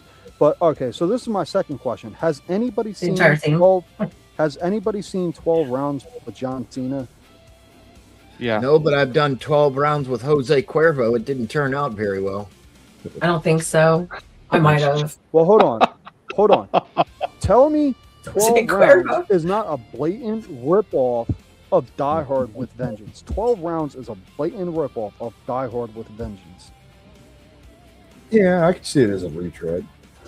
For real. It really Yeah, is. after doing 12 rounds with Jose Cuervo, you kind of die real hard. I'm telling you. I know. I can only do about 2 or 3 rounds. Weak link. I can go 12 rounds with your mom. But I'm fine. Well, I mean, all right. Yeah, somebody in the chat, Riley, said he's seen 12 rounds. If you ever seen Die Hard with a Vengeance and then you watch 12 rounds, it's a clear fucking ripoff. Like how I'm pretty sure most people seen Die Hard 3, and the premise for 12 rounds is basically the same fucking thing. I went 12 rounds with my wife one day. Yeah, this guy, he takes John Cena on these fucking, these 12 quests, these 12 labors, whatever the fuck you want to call them. And Did she it's win? just all a diversion. Time. So the Peter Dinklage fucking guy was a long can day. rob a bank. And that's literally the premise of Die. I've seen 12 rounds for the first time, the only time I ever seen it. And I was like, bro, what the fuck is this shit? John Cena sucks as an actor. I only watch him in comedy movies now. He's a horrible actor, but he's actually really fucking funny in comedy movies. Like the requel Suicide Squad movie, he's fucking hilarious. He also played in this movie, I think it was called Cock Blockers. He's fucking funny as hell in that. He's extremely funny. He's just a bad fucking We actor. went from balls to talking about cock blocking. What the fuck? Cock Blockers. What? It's a movie with John Cena. Him and a whole bunch of other parents, they accidentally receive a text from one of their kids about a party and losing their virginity. So John Cena, he plays a Amy parent. Schumer. Wasn't Amy Schumer in that one too? There was 12 rounds. Robert Patrick was in 12 rounds. I gotta Yeah, roll Robert away a Patrick second. I'll be was- right back. I did Robert see that Patrick one. was the villain in 12 rounds, and John Cena was the protagonist. They even made a reference to the Terminator 2 when John Cena was chasing him. The people with Robert Patrick was with said something like, "Man, this guy's like the Terminator," and John Patrick just looks in the back seat to the rear mirror and just has that fucking look like, bro, for real. Like, yeah, it was a meta reference, but it's a clear fucking ripoff of Die Hard 3. I like the cameo that was done in Wayne's World 2 when Wayne gets pulled over, the cop walks up, and his immediate reaction is to scream and get the hell out. That shit was funny. Oh yeah. Bro, even funnier, they got another reference in there in Wayne's World where like what's his name? Mike Myers tries to play Stairway to Heaven, and he starts off with the actual strings, the guitar notes to Stairway to Heaven, but then the dude taps him on the shoulder and points to the sign, no Stairway to Heaven. But those, I believe, are the movie that was released in other countries. But the movie, when it was originally released in the USA, didn't even have the guitar notes to Stairway to Heaven. It was some other note that he played on guitar, but the guy still tapped his shoulder to tell him to stop playing and pointed at the sign that said, "Don't play Stairway to Heaven." But it's fucking weird because in the USA version, he doesn't even have time to play Stairway to Heaven. It's some shit about copyright or something like that, where they legally couldn't even start to play the song in the US of A. The whole thing was really fucking weird. It all comes down to licensing agreements and all that. Yeah. So, anybody else want to throw in on the movie? On their opinions on movies? And Cena were in Mortal Kombat 1. Cena wasn't in any Mortal Kombat movie, Riley. I've seen all 4 Mortal Kombat movies. Riley's Oh my talking about God. the Mortal Kombat 1 game. Yeah. Okay, hold on. I gotta give a Is shout he- out to Riley. Hold on 1 second. Now, Riley is the reason all of you know me now. He's the one who introduced me to Torsha, and then the ball went rolling. So, hi, Riley. We've known each other off and on for How you quite doing, some time. Riley? Nice to Okay. meet you. So, All right, Uh, continue so- on. I'm not really sure about the newer games, Riley, but the older games, the only person I can think of that you're referencing Cena to is who the fuck is that movie star? Johnny Cage, but he was actually based off of Van Damme. yeah, from If the- that's indeed who you're talking about. That is correct, sir. Yeah, well, I grew up on, bro, I'm 39. I grew up on the Mortal Kombat movies dude, I'm 42. I grew up through the or 80s. the games. Yeah, that's 44. No, Fucking- 42, looking at 43. Oh, That okay. that Mortal Kombat movie that just came out was fucking awesome. My things for the 4 Mortal Kombat movies is the first one is the best. The one that just came out is the second. The one that came out in like 2020 or 2021 is the third, and the second one from back in the 90s is dog shit. Yeah, Robert Patrick was added to the Mortal Kombat 1 game, and he's as his T1000. He's absolutely fucking brutal. I love him. Oh, for real? Oh, I didn't. Oh, Yeah, okay. for real, Yeah, for real. yeah. There's He's fucking DLCs. base. I He's fucking don't. base. The only DLCs I really ever paid for was the DLCs to the first division and the second division. But any other games I played, I never really paid for DLCs. But yeah, I do remember that now. Yeah, fucking T1000 is brutal in fucking Mortal Kombat. He's basically fucking unbeatable if you know how to use him right. Well, no, I played Mortal Kombat X or Mortal Kombat 11 online, and this fucking guy was using Omni Man. All he kept fucking doing was flying up in the air and fucking coming back down and fucking suplexing me or whatever. I was like, bro, you're doing that crazy shit that back in the day you would constantly sweep the fucking character. Like, that's so corny, bro. Yeah. Come up with some different fucking shit. Yeah, T1000 actually takes a whole lot of skill to learn how to use. Yeah, you gotta put some practice in him. They have him use his fucking his liquid metal form. He can slide into the fucking form, pop up behind you, and just kick your fucking ass. He can do all kinds of crazy shit. Well, I fucking love He's using my Scorpion and favorite Raiden. training. Scorpion and Raiden are fucking OP in any Mortal Kombat game if you know how to fucking use them. Yeah, he does, Riley. Fucking I did a finisher on somebody not too long ago, like a couple months ago. I did a finisher on Mortal Kombat 11 with Scorpion against somebody online, but it was the friendship finisher. So I basically turned him into a giant fucking teddy bear, and then I pulled him over to me with my fucking with my rope dart, and I gave him a big squeeze, and the fucking narrator said, "Friendship." It was fucking funny as hell. I was like, bro, what the fuck?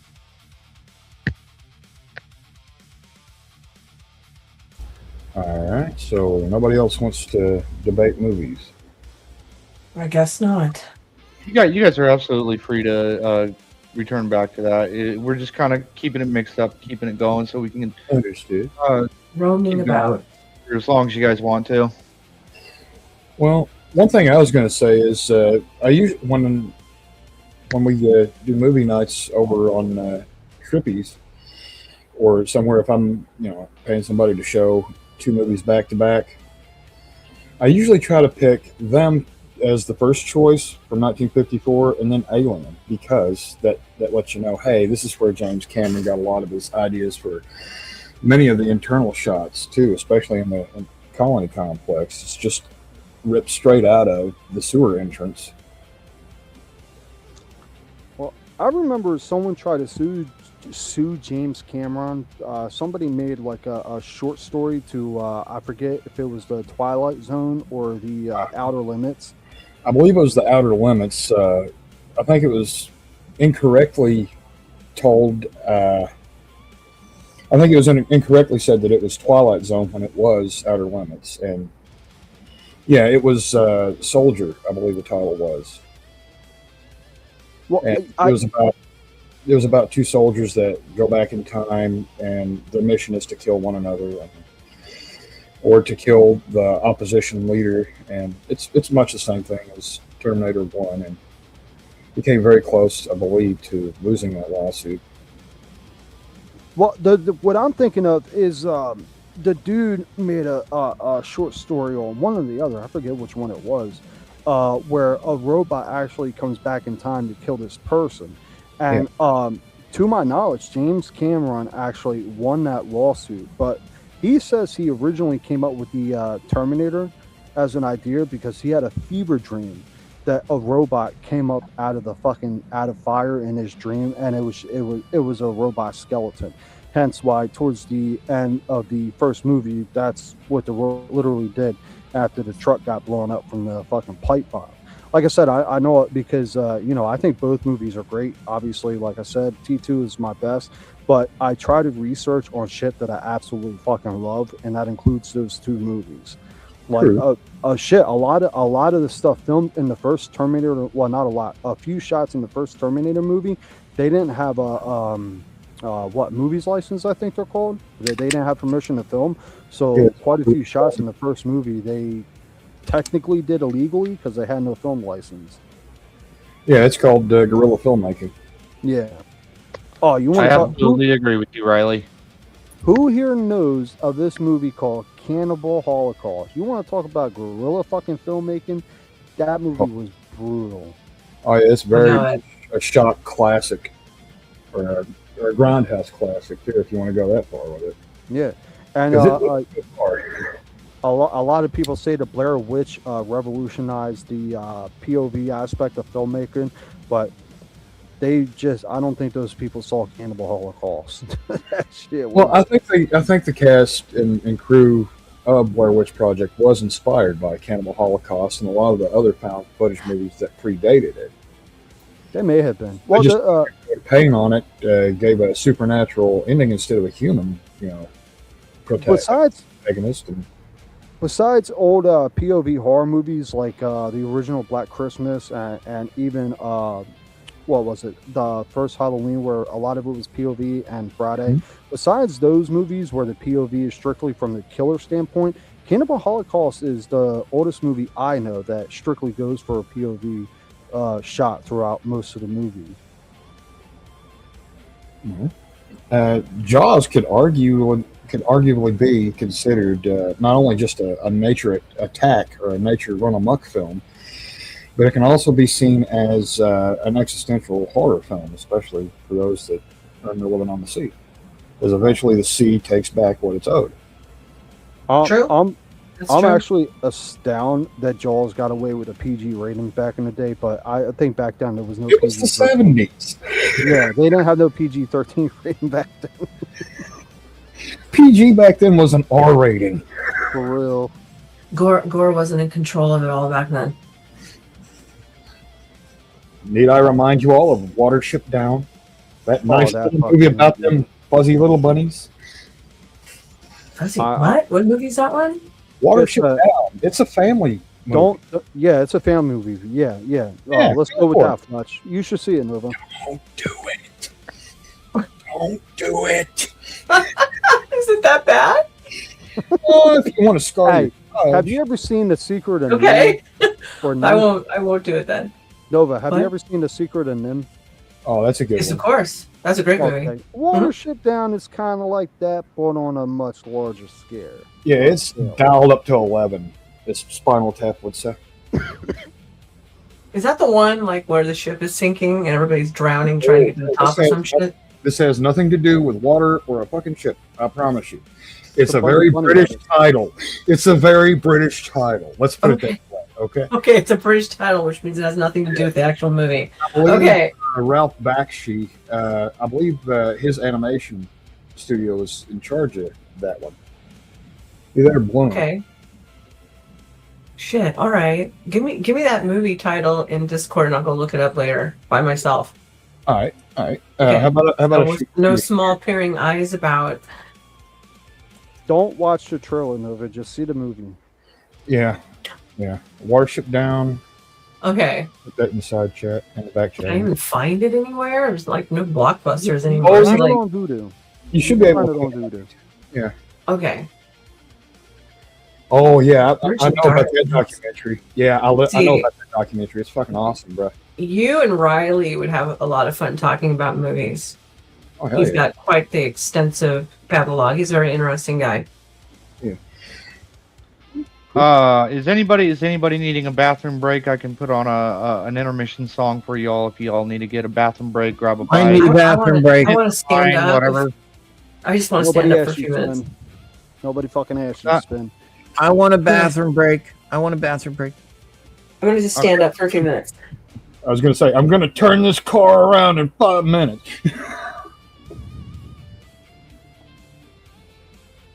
All right. All right, Fletch. We're just gonna chill with some tunes for a minute if you're good with that. Sounds cool to me, bro.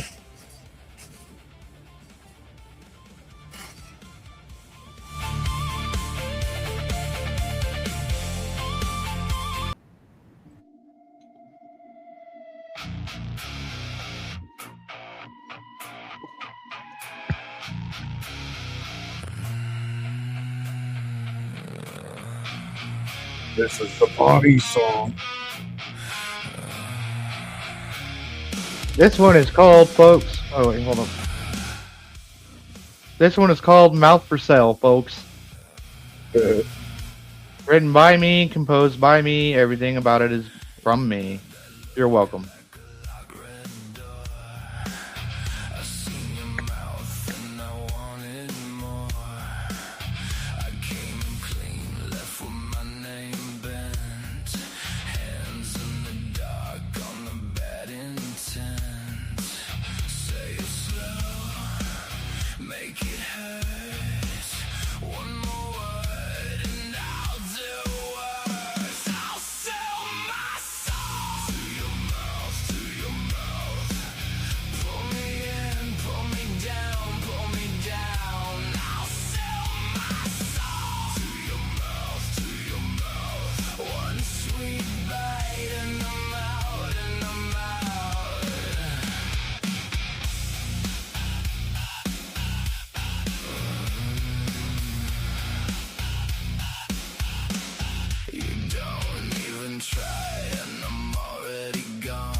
It just comes to me out of nowhere. Honestly, I have a big old lyric book full of a lot of songs that I've written over the years.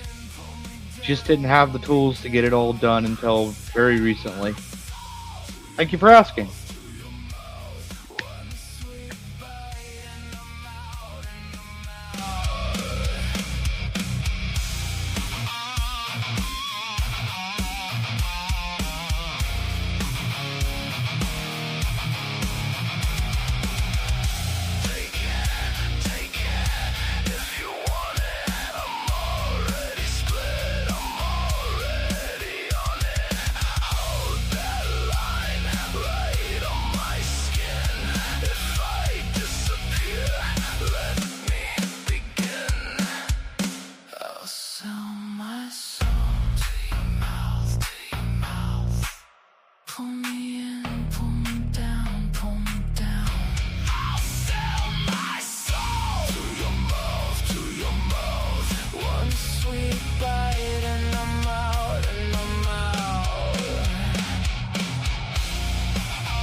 That is, again, Mouth for Sale, written by me, composed by me, everything about it's put together by me. I hope everybody enjoyed it.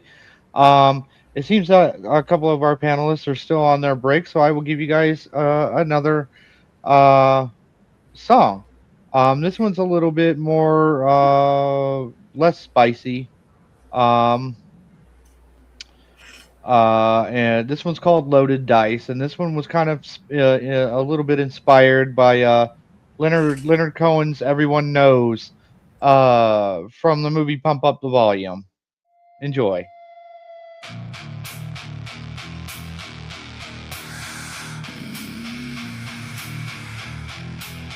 And start us this time.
I would like to take this time to ask that if you can, please donate.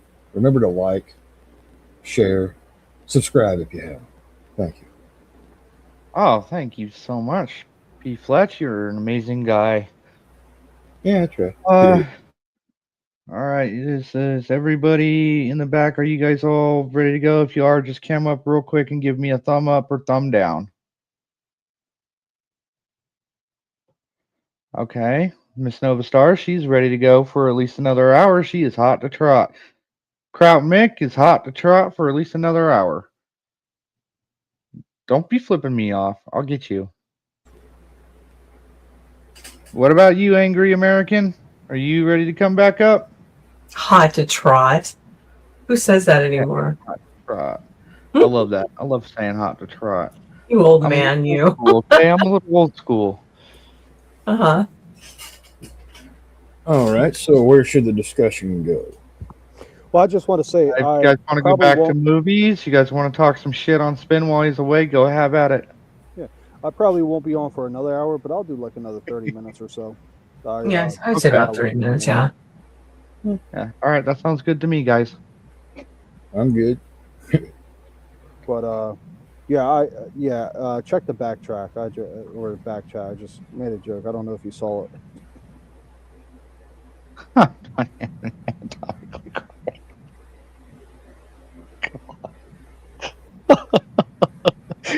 Crowd, you crack me the fuck up. That's why I like bringing you on. All right, well, Angry American, I'm bringing you back up. I don't care if you're ready or not. Sup, Spin? It would have been crazy if he was doing some crazy wild shit when. If you guys kind of want to recirculate back to some movies, you guys can go with talking about which James Bond movie was the best movie. My opinion, GoldenEye, best one ever. It was so fantastic. As a matter of fact, it was nobody had ever seen it. Wonderful. All grapey and weird. He was a great Bond. God, I just looked up the Watership Down. This looks like they have rabies or something. No, I told you. No, it's just a nice family film about fluffy bones. Fill the traumatized children. It's like the Fox and the Hound. You know, that's not. Yes, let's do a plug for Coca-Cola, Uncle Guns. I stopped drinking soda many years ago, and now I'm drinking it again. Here we go. Hey, somebody made a James Bond saying GoldenEye. That's a good film, but I'm gonna have to say Spectre is the best James Bond movie. I'm not much of a Bond fan. I mean, honestly. Well, who said GoldenEye? That was me. I said GoldenEye. Toasty is a big fan of GoldenEye. He's a great fan of GoldenEye. It's the greatest thing that was ever made. It's the absolute masterpiece of all James Bond movies. He was the best one. He was never really creepy. He had the style, the substance. He had the flair. He had everything going for him. Unlike Sean Connery's James Bond, he was really creepy and weird. Well, the 50 Nose is a yes. Kind of killed it for me. Yeah, just smack him around a couple times until he listened type shit. Shaq Connery was a bit of a womanizer. But no, Spectre is definitely better than GoldenEye. Goldfinger. Nah, I would have to disagree. Has nobody ever saw Spectre? That was a really good fucking movie. Daniel Craig was okay, but he wasn't really James Bond. He was just the dude that was playing a dude disguised as another dude. You know what I mean? He wasn't really a Bond. I'm going to side with Retro Blasting on this one. He was playing the G.I. Joe character that few people know. Yeah, Chuckles. Yeah. He wasn't horrible. He played a good character. He's a good actor, but he just wasn't a James Bond. Have you guys ever seen what's his name? Greg what? What was that? Who played Inspector? Greg. I didn't catch that. You kind of cut out a little bit. What? Yeah, you cut out. What? Who played Spectre? Who played James Bond for like the last 5? Oh God, Daniel Craig. Daniel Craig. Have you guys ever seen him in this movie with Tom Hanks? It was like 2001 called Road to Perdition. Have we what? You cut out. Keep that thing right up on your mouth, honey. Road to Perdition, I believe it's called. It was like an Irish mafia movie. Oh yeah, about Road to Perdition. Yeah, Road to Perdition. Yeah, about a Yeah, that's all. man. Good God, I need to watch that one again. Yeah, that was a good I sold movie. it. I sold it. I didn't really watch it. I don't like Daniel Craig, and he's ugly. So even less of an appeal for me. Yeah, I said it. I thought of something because I bought this Yeah. DVD set with 4 Tom Hanks movie. It was Road to Perdition, Forrest Gump, another third movie I forget, but then The Green Mile. So that makes me want to say the greatest fucking drama movie ever created was The Green Mile. Well, come on, you can be a Green Mile's grown-ass good. man. Yeah, you can be a grown-ass good, man and fucking but- cry at the end of that movie. It's good, but I mean, It's a Stephen great King. fucking movie. I don't really mean, put much in Stephen King after the 80s. You can't what? He kind of got too full of himself. Stephen King did a little bit. Who, Tom Hanks? He also became a humongous leftist. Yeah, So- yeah, very much so. He started getting really weird after he got hit by that car in a fucking wheelchair. movie stars- What was that? Most movie stars are fucking lefties, Yeah, anymore. especially the movie stars that gets their bang from fucking Disney films. Hold on, can Well, I? I would say- argue the Brad, Green Mile. Hold on, just for 1 second. Welcoming in Brad Young. Thank you, Brad, for your donation to me on the last stream. Thank you so much, honey. I really appreciated that. Continue. I'm sorry. What's up, Brad? I would say Tom Hanks didn't make the Green Mile. Like Tom Hanks, you could argue made Forrest Gump or made Saving Private Ryan. I wouldn't make that Yes. claim for the Green Mile. Michael Clark Duncan made the fucking Green Mile. If it wasn't for He did. Michael Clark Duncan, R.I.P., the Green Mile wouldn't be what it is. So you can basically take Tom Hanks out and put another actor to play his character as long as you got Michael Clark Duncan like that. That was a fantastic fucking movie. I mean, name another movie that can make a grown-ass man cry. Well, certain war or movies. tear up. Yeah, cries about tear up. Trying to think of The something. the Notebook. I'm just kidding. I'm kidding. Fuck yeah, I hate that movie. I hate that movie. I'm probably the only woman in the world who hates that movie. Oh, you secretly love it. You know it. No, I just I got hate a that death. movie. I was gonna say I just got a death stare, didn't I? Oh, The Burbs. Riley, you're thinking of The Burbs. I love that. shit was a I funny love that fucking movie. Yeah, that's a I good love one. that movie. Burbs. It's one of my Not many favorite people know movies. that movie. Yeah, Bruce Stern was in that one too. See, I actually don't think a lot of people know Tom Hanks was originally a stand-up comedian. That's why most of his early films are more comedy. Then he started leaning into the drama aspect. I don't Yes, think that's a lot correct. of people under 30 fucking even know that. Yeah, Tom Hanks went from comedy to rom-com to serious actor. Yeah, he was in a television series first. Remember, don't forget that. He was in TV Wait, what first. television series? Oh my god. I think it was Bosom Buddies or something. I can't remember. Hold on. Yeah, was it Bosom Buddies, Pfletch? Yes, it was Bosom Buddies. He also did a guest spot on Family Ties. Yes, he did do that. Yes, I remember that. That was a tragic, don't drink and drive or don't drink, don't become an alcoholic PSA kind of. Yes, that was during all the family geared sitcoms. Yes, that we sadly lack today. Yes. Let's see. I actually had shit from Bosom Buddies and early stuff from him signed.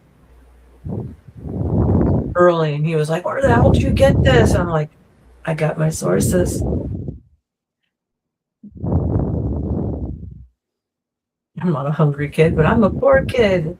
Did everybody see what he wrote up there? Toasty Man for donating. I'm not a hungry kid, but I'm a poor kid. Please donate. I don't know where you got that from. I don't know. That's interesting.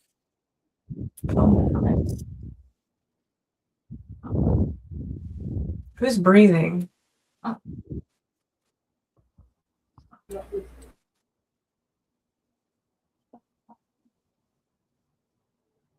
Why is nobody talking? I'm talking. Ben, I was just trying to figure out if it was me over breathing on that or No, I think it was Crout. So I see why Crout keeps moving it, but there's no. You're just gonna have to get a mic, honey, a mic. Yeah, you shouldn't have told him to give him the ideal distance reference with the hand and everything, so he knows how far the mic needs to be. About this, The size of it, the size of his dick. Oh my god. Oh my god. TOS violation. Are we allowed to say that? Are we allowed to say the big old D word? Or what? Yeah, you can. Yeah, you can. I don't think it's a TOS. Kind of below the belt there. If Finn said like all Irishmen's got small, P's, then that's TOS. That's discrimination against the Irish food. Thank God I'm not Irish. I would get the cancel culture after you in a fucking heartbeat, bro. Oh my god. What's with all this sword comparing comments tonight? Nah, are we all feeling insecure? This is tonight, gentlemen, or what? I'm secure enough. Oh, wheelchair people, they have issues with their PP being all flat and everything. Hey, for real, they keep running over it. They keep just running over it with their wheelchairs. This is dragging on the floor. Yeah, Spin is like Joe Swanson. Is that like when you in the toilet and it hits the water? Sorry, I should just leave that alone. As a matter of fact, I'm gonna. Yeah, I'm probably gonna the best. I'm gonna make something on Chat GBT to make Spin look like a cartoon character like Joe Swanson. Go ahead, fucker. That's more. Spin. That's more of a joke for guys who sit on the toilet as opposed to standing in general. Like like I don't sit because it hits the water. It's all right. I have to sit and pee. Oh, okay. You do? Okay. Yeah. Can't really stand up very well. I don't know. I have no idea what's going on, and I don't want to know. He's checked out. Probably not, Pfletch. Probably not. I do not. Hey, could I tell them? Can I tell them? I don't want to know. Keep it to yourself. Keep it to yourself. Don't want to know. Can you tell the world that you are a closet case homo and you like people with shortcomings? Shortcomings? No, that wouldn't be accurate. I mean, Spin. Crout isn't the one who has a short video of him chasing a dick down the street, though. Oh my lord! I want to see this. If this is true and not legend. Oh yeah, I'll have to get a hold of it from security. Yeah, he's got it. Oh, he made something like that. He's fucking fired. Wait, I thought security was the boss and production manager. How can you fire the boss? No, that's what I was told. That's funny.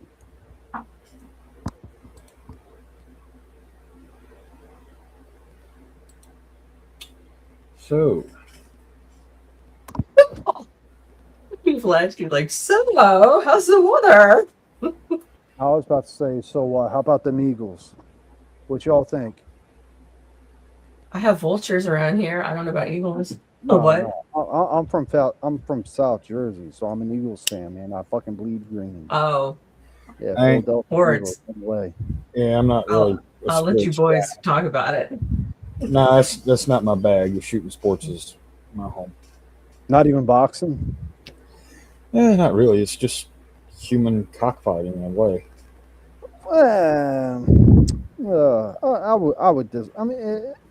I would disagree. I mean, it's not. Cockfighting is those chickens basically fight against their will. They don't have a say in it. Where like competitive sports like football and boxing, they have a say on whether or not they want to do that. I will say boxing is more useful than football as far as when it comes to personal defense and being able to protect yourself. But other than that, I mean, I don't see any practical use to a lot of the popular sports nowadays, except as a distraction from what's really going on and how the government's constantly fucking us over. Well, that's true. sports have been around in the USA since like the I'm going to say like the 1910s or the 1920s. But in general, sports have been around for fucking thousands of years, probably even before that. Yeah, but what I'm saying is, in modern times, what is it used as? A distraction method or as a method to control the population? Example, when COVID was going on and the vaccines. Right?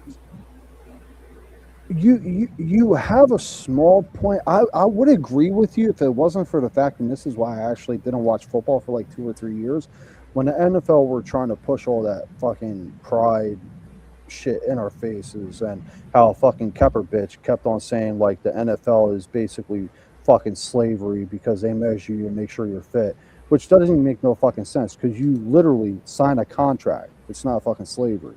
So I mean, if it's a way to distract us, they really put shit like that on the forefront with the NFL. But other than that, they kind of turn it down a little bit. But other than that, I would generally agree with you. It is a way to distract people, at least with certain sports during certain times. Mm-hmm. Riley in the chat asked about the Highlander remake. I have no idea on that one. I didn't even know there was a Highlander remake. Yeah, Hold on. Riley, the panel is open. Why don't you jump up here? Yeah, You can feel talk free, about man. stuff. Come on up. Where's the stream? Give me the StreamYard link Yeah, here. let's Hold see the on. man, Grab the myth, it. the legend. I forgot to pin it in mine. I'm such a dork. A dweeb. I missed it. Yeah, it happens. It does. 1 sec. He says, give me 5. Right on. Awesome. Yeah. And you'll meet the guy who's responsible for how all of you have come to know me. But here's, damn it, I'm trying to get the studio link.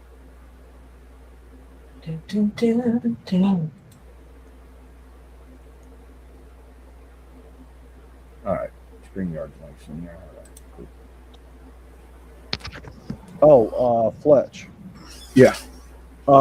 Not to bring the actual conversation up, but I ain't got no hard feelings towards you with No, me either, man. Yeah. Hey, it's just differences of opinion. That's all it really is.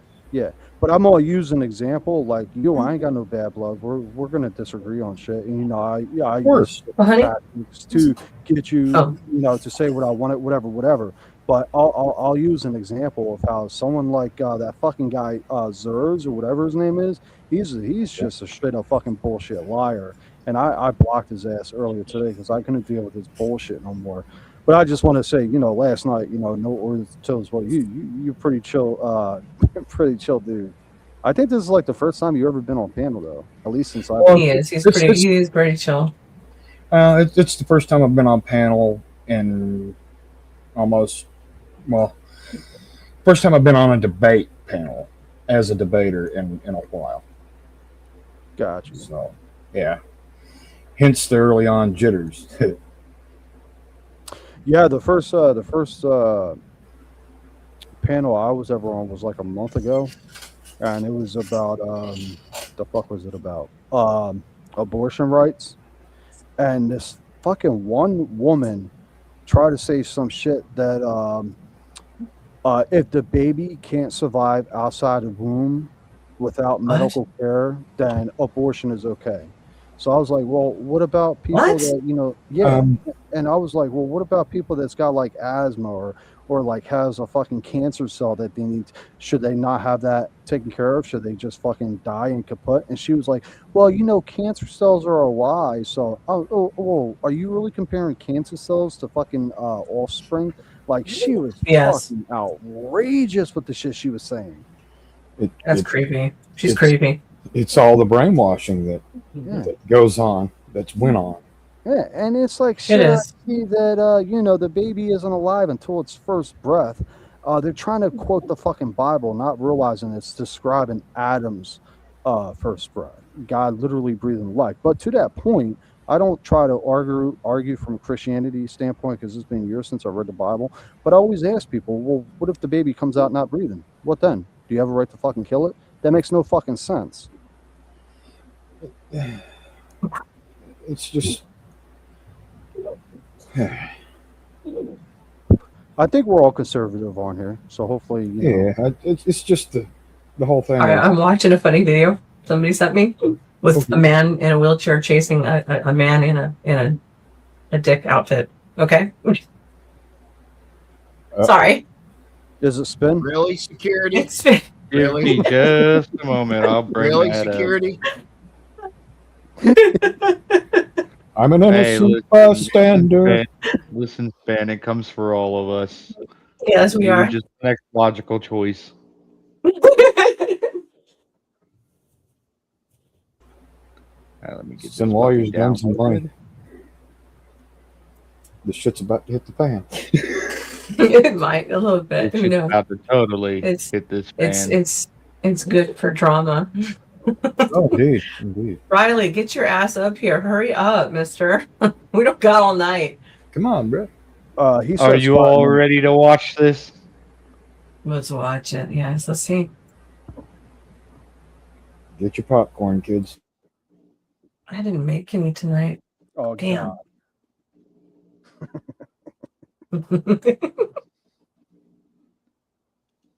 Is there sound? Welcome, Mr. Riley. Yeah, I don't know what the sound. What's going on with the sound, actually? What's up, Riley? What you guys do? How you doing? Look at him. Look at him. He's chasing that crack baby dick.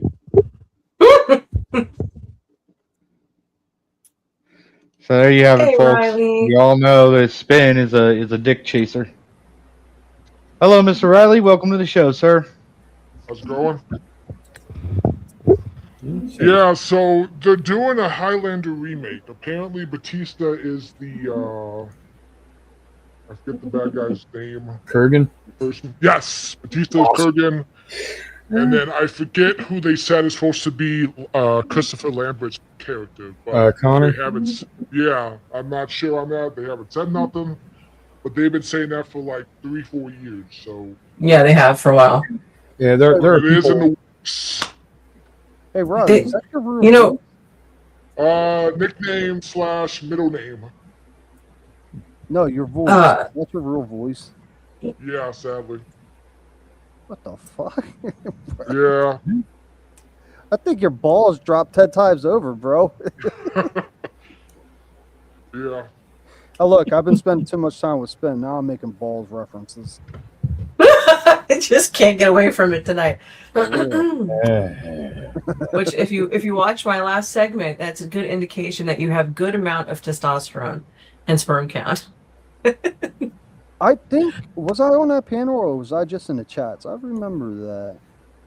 Yeah, I think I was you just in the dropped. I chat. think you dropped into the chat. I was doing solo. Yes. Yeah, because we were talking about you had that subject, but then I mentioned and people think I'm going in conspiracy theories when I mentioned sodium fluoride, but like it's in a lot of fucking foods, and they claim it's not enough to sterilize us. But who's doing the fucking research? Big Pharma, and who's the Big Pharma controlled by? Mm-hmm. Yeah, pretty much. Anything in small amounts long enough does long-term damage to the body. So that's just how it is. Especially if it has an accumulative effect. Yes. Sorry. But yeah, especially if it has an accumulative effect like fluoride and just doesn't go away. Just solidifies. That's true. Crystallizes, if you will. Now, Pfletch, you would also have something in common with Riley. He was an amateur wanting to go pro wrestler. Huh, cool. I did independent wrestling, so technically I did. Huh, cool. Yes. Cool. I always wanted to be like the Bobby the Heenan type manager character. You know, Yeah, I did it for a few years. We had a real ring and everything, and then I got injured, concussed, busted up shoulders, ankles, and then a couple of the people went pro. One of them went to California and Vegas, and then ended up getting in trouble with the law because apparently he was dating a minor. Oh, shit. Oh. Oh, Bad choices in life. Yeah. Right. Hey, you guys want to hear a quick interesting fact? What's that? I listen to a lot of Mr. Ballin videos. If you guys know who that is, look him up. I do. If you don't, Okay, yeah, he's fucking awesome. But anyways, through one of his stories, I realized Ric Flair as a baby was fucking stolen. Like as a newborn, he was stolen. What? Yeah, yeah. He eventually got sold to, well, not sold. He was eventually picked up through an adoption agency, and somebody took him in as their own. But yeah, he was stolen as a fucking infant, like a few months old or some shit like that. Yeah, which was really fucking funny. Well, not fun, Check your not funny messages, in a haha sense, Riley. like funny in like a weird fucking Huh? sense. Well, Check I your mean, messages, Riley. but you also have to look at who Rick rode with a lot too is Roddy Piper, who is also kind of an orphan. R.I.P. Roddy Piper is the man. Yeah, yeah. He was a hell of a heel when he started in WWF. I know that. I fucking hate him as the fucking heel, but he was great all around. First, I just want to say He was doing his Undertaker is my favorite wrestler of all time. Then I would say Piper and Sting are my 2 second. But it's what's funny about Piper is back when I was a little kid, I had this like after school program I went to a couple times a week, where like there was like this like big fucking building that had like a pool table and a Super Nintendo and shit like that. And occasionally all of us kids will like go to like a fucking park. And one of the after school counselors that was there looked like Roddy Piper's fucking brother. I ain't even fucking lying. Got the look, had the fucking build, had the statue, like the height. Like he could be Roddy Piper's fucking brother. His daughter wrestles now. Yeah, Better, I heard much something. better. No shit, I did not know that. What is this? Mm-hmm. Oh, and probably correct. Oh yeah, Spin's laughing at the shit I put in the back chat. So, Riley, you have any details on the new Highlander remake? Anything about like trailers, or is it just? I haven't seen no trailer. For the win! Honestly. Do you like my sprinkle tinkle? Shit. I haven't seen nothing new. So really productive.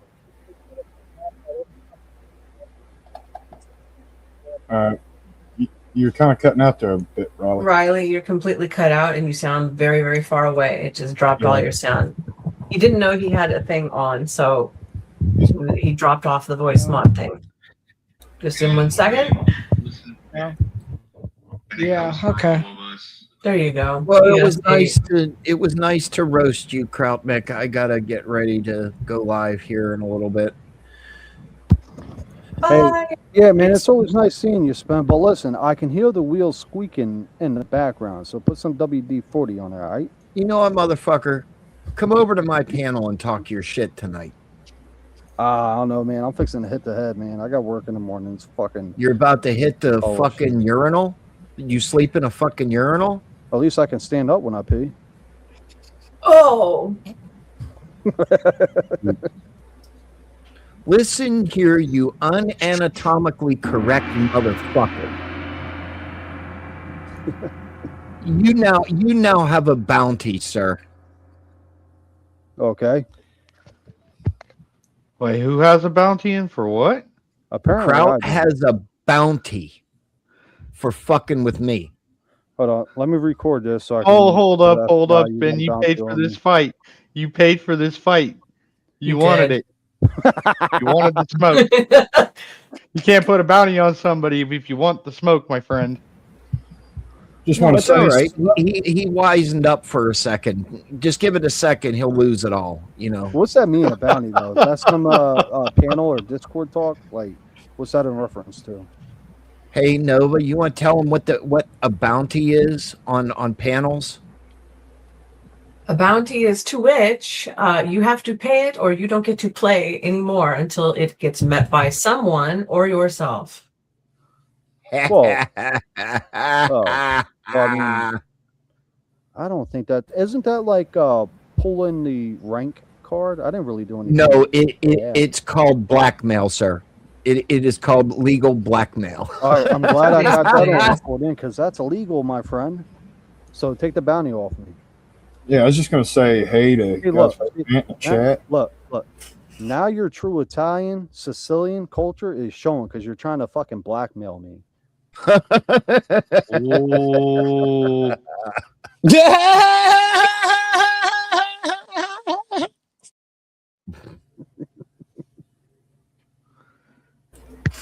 Oh shit, man. Spin, you're a trip, man. I love you. All right, I'll see you guys in a little while. Alrighty, and we'll see you later. I hope. Thanks for coming on. Yo, watch your steps, Spin. What's this? A tripping making tripping comments? Holy fuck! Something wrong with y'all. Well, I only fuck with people that I like. Don't take that down. Yeah, I saw that. Yo, Ed, that's fucking funny. Don't take that sitting down, man. That's pretty good. That's pretty good. I'm not gonna lie. Well, that's why I said. Okay. He came back. He came back. Pay your reparations, bitch. Well, yeah, because Spin's 1/10 black. He needs his 48 acres and a mule. You forgot the seeds to go with it, but you know, I'm just. Cornhub got expensive. I'm a little tight on money right now. Cornhole? Oh my god. Yeah, cornhole. Cornholio? What? Yeah, cornholio. Are you threatening me? It got expensive. I'm a little tight on money. Yeah. Well, come on the internet and start fucking with people. It's going to get a lot more expensive. Well, then who's going to be on your panels if you do that bounty on your panelists? Just remember that you're going to shoot yourself in the foot. No, he loves me. He'll pay it. But No, he loves you. He'll pay it. Okay, fine. I'll give you one more pass, but that's about it. I appreciate that, Spin. I definitely learned my lesson. All right, but hey. Yeah, you did. Riley, speak up. You're awful quiet over there now. I got nothing to say at the moment. I'm just watching. He's just. Well, you're watching the shit show, huh? Perfect. With some of that perfect water from the reflecting pool that I've so generously given. Hey, Riley, to America. come to one of my fucking panels. You want to see a shit show? Bro, the funniest shit when Sarah or you host is when Spin and fucking Santa get into it. That is the funniest. Yeah.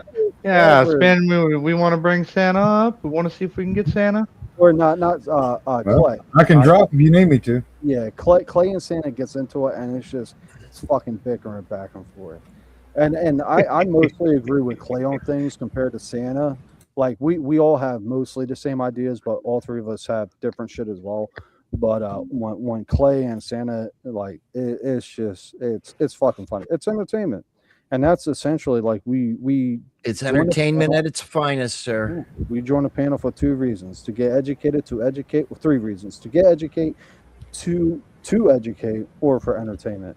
I was feeling like Joe Biden for a second. I was about to give three when I said two. I like to think I'm infotainment. Infotainment. I'm not gonna act like I know what that means. Yeah, information and entertaining. Oh, okay, yeah, okay, I got it. Fell flat. So,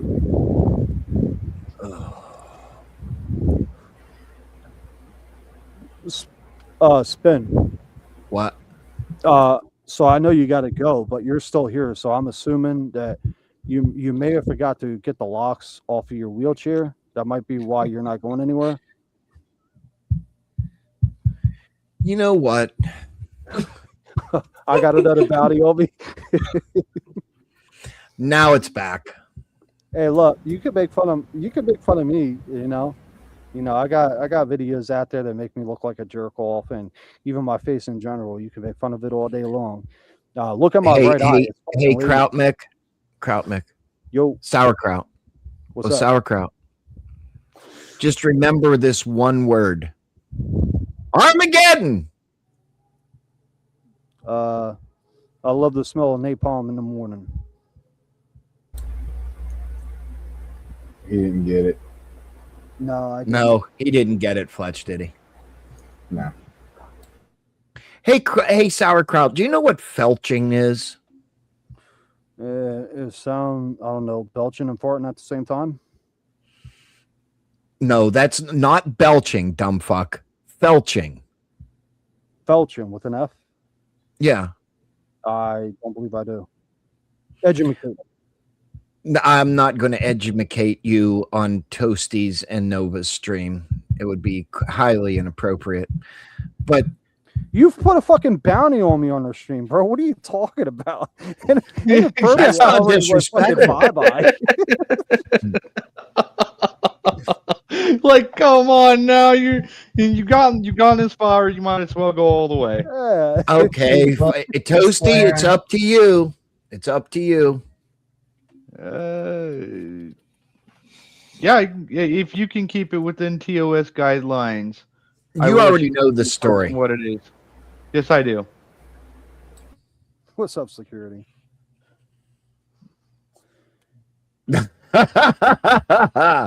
For real? All right, Damn. I'll do it. Toasty, I have your permission. Nova, I have your permission. Have you ever heard the Armageddon story, Nova? Oh God, I have not. And is this? We won't hit like a TOS issue, No, right? no, Okay, all right then. no, All right, no, okay. no. Old Rayford. Just don't say anything, Pfletch. You know what I'm talking about. Now, this story,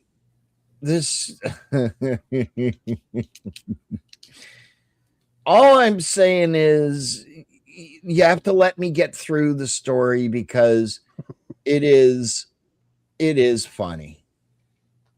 It is funny.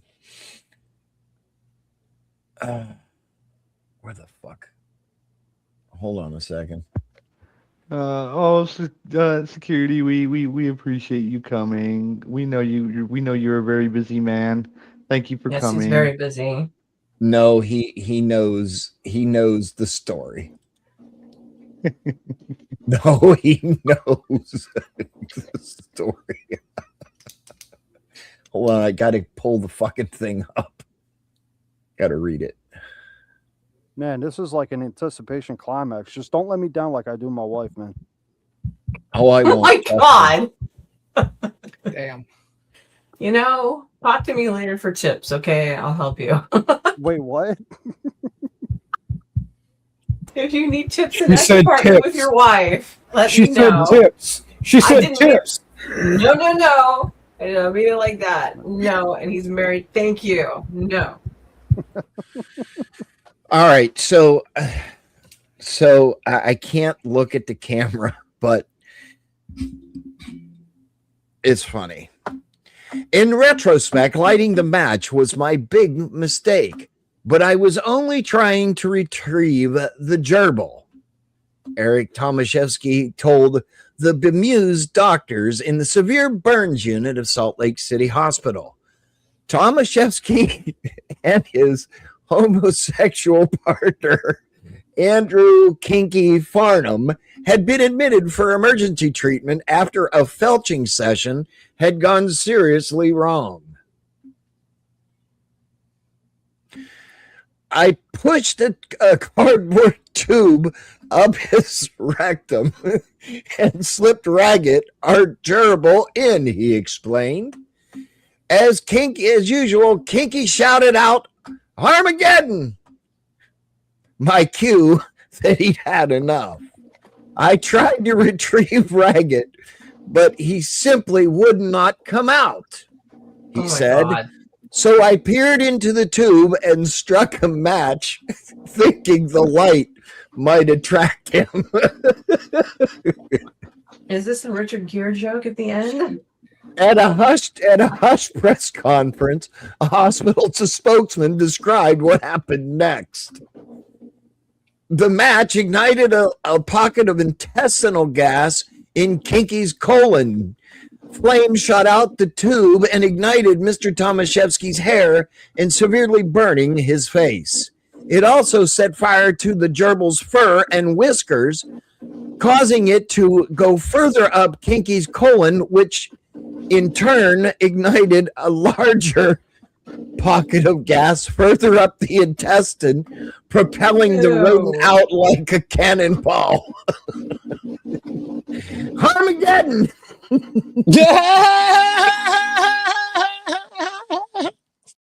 Tomaszewski suffered second-degree burns and a broken nose from the impact of the gerbil, while Farnham suffered first and second-degree burns to his anus and lower intestinal tract. Armageddon!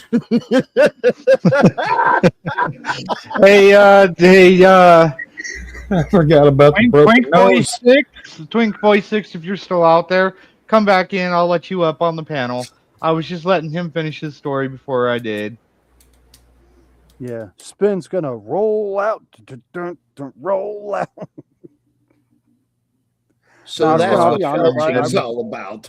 I'm gonna have to look that joke up myself. I don't know, maybe because I'm tired. I was working all day.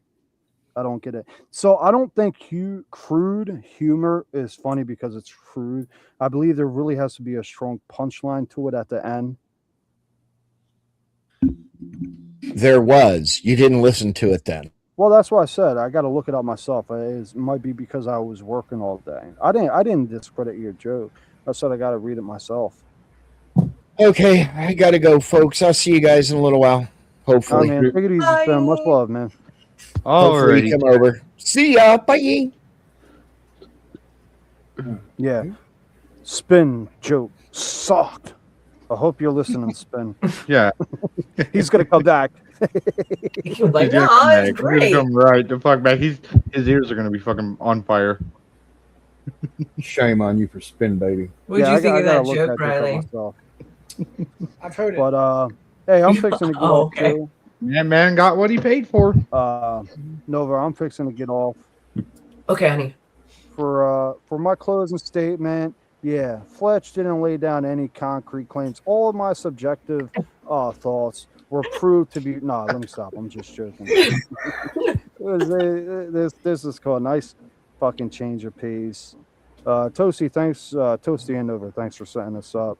Toasty, you set no it problem. up. Thanks for picking me. Moderator. Did I do okay? Pfletch, nice talking to you. Nice talking to you too, bro. Riley, take it easy, man. Nice meeting you.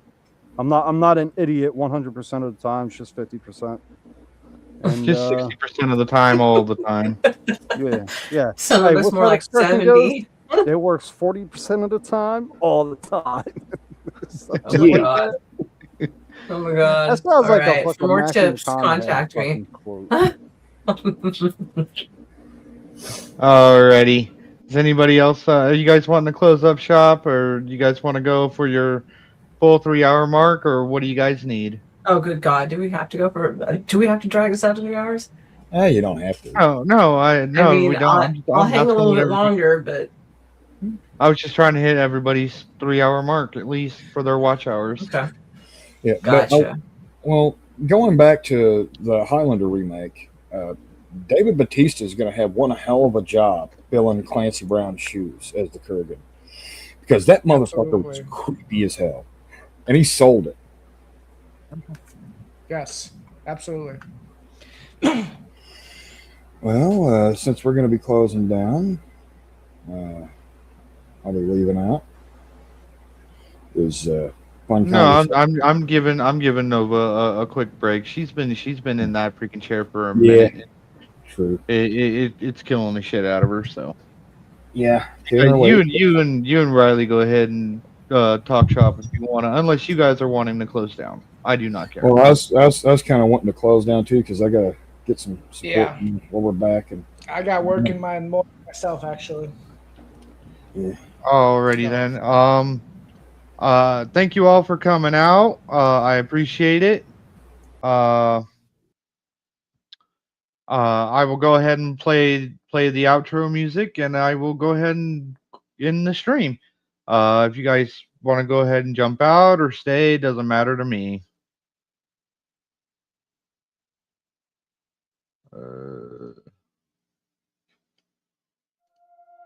This one is called Always Gone, folks. Always Gone.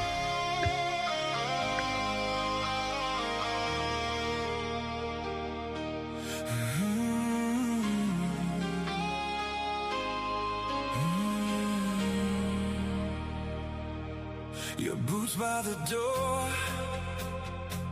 still cold from the rain. You leave the same cup with a crack in the paint. Your coat on my chair, like you forgot to stay. You smile in the frame, then you fade away. And I reach for you like you're still my turn. I call your name, but the whole way learns. You're always here, but always gone. Always gone. You hold my hand, then you move on. Move on. I feel you near, then I feel the loss. You're always here, but always gone. You text me a heart, then you disappear. 3 little dots, and you're not here. I save every note, like it might explain why you come back close, then leave again. And I reach for you like you're still my turn. I call your name, but the whole way learns. You're always here, but always gone. Always gone. You hold my hand, then you move on. Move on. I feel you near, then I feel the loss. You're always here, but always gone. If I let go first, would you still remain a ghost in the glass, a hand in the rain? Say it plain.